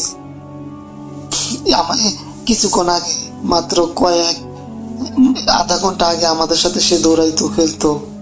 আমরা গুটি খেলছি, গুড়ি উড়াইছি, তারপরে পলামঞ্জি খেলতেছি একই সাথে। আমরা দুজনে একসাথে ঘুরতেছি, মাত্র আধা ঘন্টার ব্যবধান। এখন তার এই অবস্থা, সে আমাদেরকে চিনে না। একজন সে যেন কোন এক কি জানি তার উপরে বল করছে। অনেকে বলতেছে জিন, আমি তো ওই সময় জিন কি বুঝি না। যারা বয়োজ্যেষ্ঠ তারা বলতেছে তাকে নাকি জিনে ধরেছে। আমরা যখন পলাইছি গাছের আগায়, তখন ওই খুঁজতে খুঁজতে কোথায় এক মসজিদ আছে আমাদের বাড়ি খালা বাড়ি এখানে হাই রোডের একটু বাজারের দিকে যাইতে একটি গাছ পড়ে এবং গাছের একটা কালবা, এখানে নাকি জিন থাকে। সে ওই জায়গায় চলে গেছিল একা একা আমাদেরকে খুঁজতে। তখন এখান থেকে মানুষে তাকে ধরে নিয়েছে, তখন তার কোনো স্বাভাবিক সেন্স ছিল না এবং অন্য একরকম তার মধ্যে কাজ করতেছিল, যে স্বাভাবিক মানুষের মতো না। তখন তাকে ধরে নিয়ে আসছে। মাত্র কিছুক্ষণ ব্যবধানে আমরা আমাদের সহপাঠীকে আর আমাদের মতো নাই, সে অন্যরকম হয়ে গেছে। সে কথা বলতে পারে না, নিজের নামও বলে না, সে কে সেটাও বলে না, খালি ঘুমরি এবং চোখ বড় বড় করে, তার ঠোঁটগুলো ফুলে গেছে এবং সে কি মন জানি তার মুখ দিয়ে ফেনা বাড়ি দিছে, এই অবস্থা। তখন মসজিদ থেকে একজন হুজুরকে নিয়ে আসলো। হুজুর আইসা বললো যে একটু সরিষার তেল দেওয়ার জন্য। তখন সরিষার তেল দিল। সরিষার তেল দেওয়ার পরে ওই একটু তেল হাতে নিয়ে একটি পাট দিয়ে দড়ি পেঁচালো। দড়ি বানানোর পর ওই দড়ি তার কনিষ্ঠ আঙ্গুলের মধ্যে পেঁচিয়ে তখন ধোয়া পড়লো। ধোয়া পড়ার পর যখন একটু চিপড়ি দেয়, তখন সে চিল্লানি দিয়ে ওঠে। সে জোরে চিল্লানি দিয়ে ওঠে। চিল্লানি দিয়ে উঠে পরে বলে, তখন হুজুরে বলতেছে, এই তুই কোথায় থেকে আইছিস বল, এই ছোট ছেলেকে কেন ধরেছিস, তুই বল তোর নাম কি। তখন সে তার নাম বলল, নামটি আমার এখনো মনে নাই। তখন বললো যে সে নাকি ওই জিন এখানে ছিল, সেখানে তার ছায়া ছিল। সে বলে ওই ছায়ার মধ্যে পাড়া দিছে, এই জন্য তার উপরে বর করছে, তাকে নাকি তার ছেড়ে ওই জিন যাবে না, তার সাথে নাকি জিন থাকতে চায়। তখন ওই হুজুর বলল, না, তার সাথে থাকা যাবে না, তাকে ছেড়ে যেতেই হবে, না গেলে তোকে বোতলের ভিতর ভরে বন্দি করে চিরদিনের জন্য ওই বোতল মাটির নিচে চাপা দিয়ে দিব। তখন জিন যায় না। তখন ওই তেল তার মাথার মধ্যে ছিটা দিল, মুখের মধ্যে ফিকে দেওয়ার পর তখন সে আরো চিল্লানি দিয়ে উঠে, চিল্লাইয়ে বলতেছে, কয় আমাকে ছেড়ে দে, আমাকে ছেড়ে দে। তখন বলতেছে, না যাইবে গা, ঠিক আছে, কিন্তু আর তার সাথে আসা যাবে না। তখন বললো যে ঠিক আছে, আমি আর আসবো না, আমাকে ছাইড়া দে। তখন ওই জিনকে ছাইড়া দেওয়া হয়েছে। তখন মাত্র কিছুক্ষণ, হয়তো বা 2 মিনিট পরে সে ভালো আবার আমাদেরকে চিনে। আমি বললাম, কি অবস্থা, তুই আমাদেরকে খুঁজতে গিয়ে একই তোর কি হাল হইলো, আমরা তো তোর কি খুঁজতে আবার আমরা গাছ থেকে নামে ফিরে আসছি। তখন সে বলবো, আমি এদিকে গেছি, এরপর থেকে আমার কোনো কিছু মনে নাই। এই ছিল রাসেল ভাই ঘটনা, যেটি আমি আমার চোখের দেখা। মাত্র আধা ঘন্টার ব্যবধানে একটি মানুষ অসুস্থ হয়ে গেল, আমার আধা ঘন্টা পর ভালো হয়ে গেল। সেই দিন থেকে আমি বুঝতে পেরেছি জিন যে কি জিনিস, জিন অতিশয় জিনিস, যেটা আমাদের কোরআনের মধ্যে আছে। এরপর থেকে আমি জিনে বিশ্বাস করি। রাসেল ভাই ছিল আমার ঘটনা, ভালো লাগলে শেয়ার করুন। আরও একবার আপনাদের সবাইকে স্বাগত জানাচ্ছি আমি রাসেল। RJRussellBhut.com ইউটিউব চ্যানেলটি সাবস্ক্রাইব করুন। স্বাধীন মিউজিক অ্যাপে যারা আছেন তারা রেগুলার আমাদের সাথে থাকুন এবং আমাদেরকে রেগুলার ঘটনা পাঠান। আমাদের ইমেল অ্যাড্রেস russell.bhut.com@gmail.com। যে ঘটনাগুলো শুনলেন আজকেই এই ঘটনাগুলো নিয়েই সাজানো হয়েছিল আমাদের আজকের ভূত.com এপিসোড নাম্বার 237। আপনারা যারা আমাদেরকে এতক্ষণ শুনলেন তাদেরকে অসংখ্য ধন্যবাদ জানাচ্ছি এই রাত জেগে আমাদেরকে সময় দেওয়ার জন্য এবং আপনাদের জীবনের মূল্যবান সময় আমাদেরকে দেওয়ার জন্য, আমাদের সাথে শেয়ার করার জন্য আপনাকে অসংখ্য ধন্যবাদ। আরও একবার আপনাদের আনন্দময় জীবন কামনা করি। আরও একবার যা চান তা যেন জয় করে পান সেই প্রার্থনা করি। আজকের মতো এখানেই বিদায় নেব।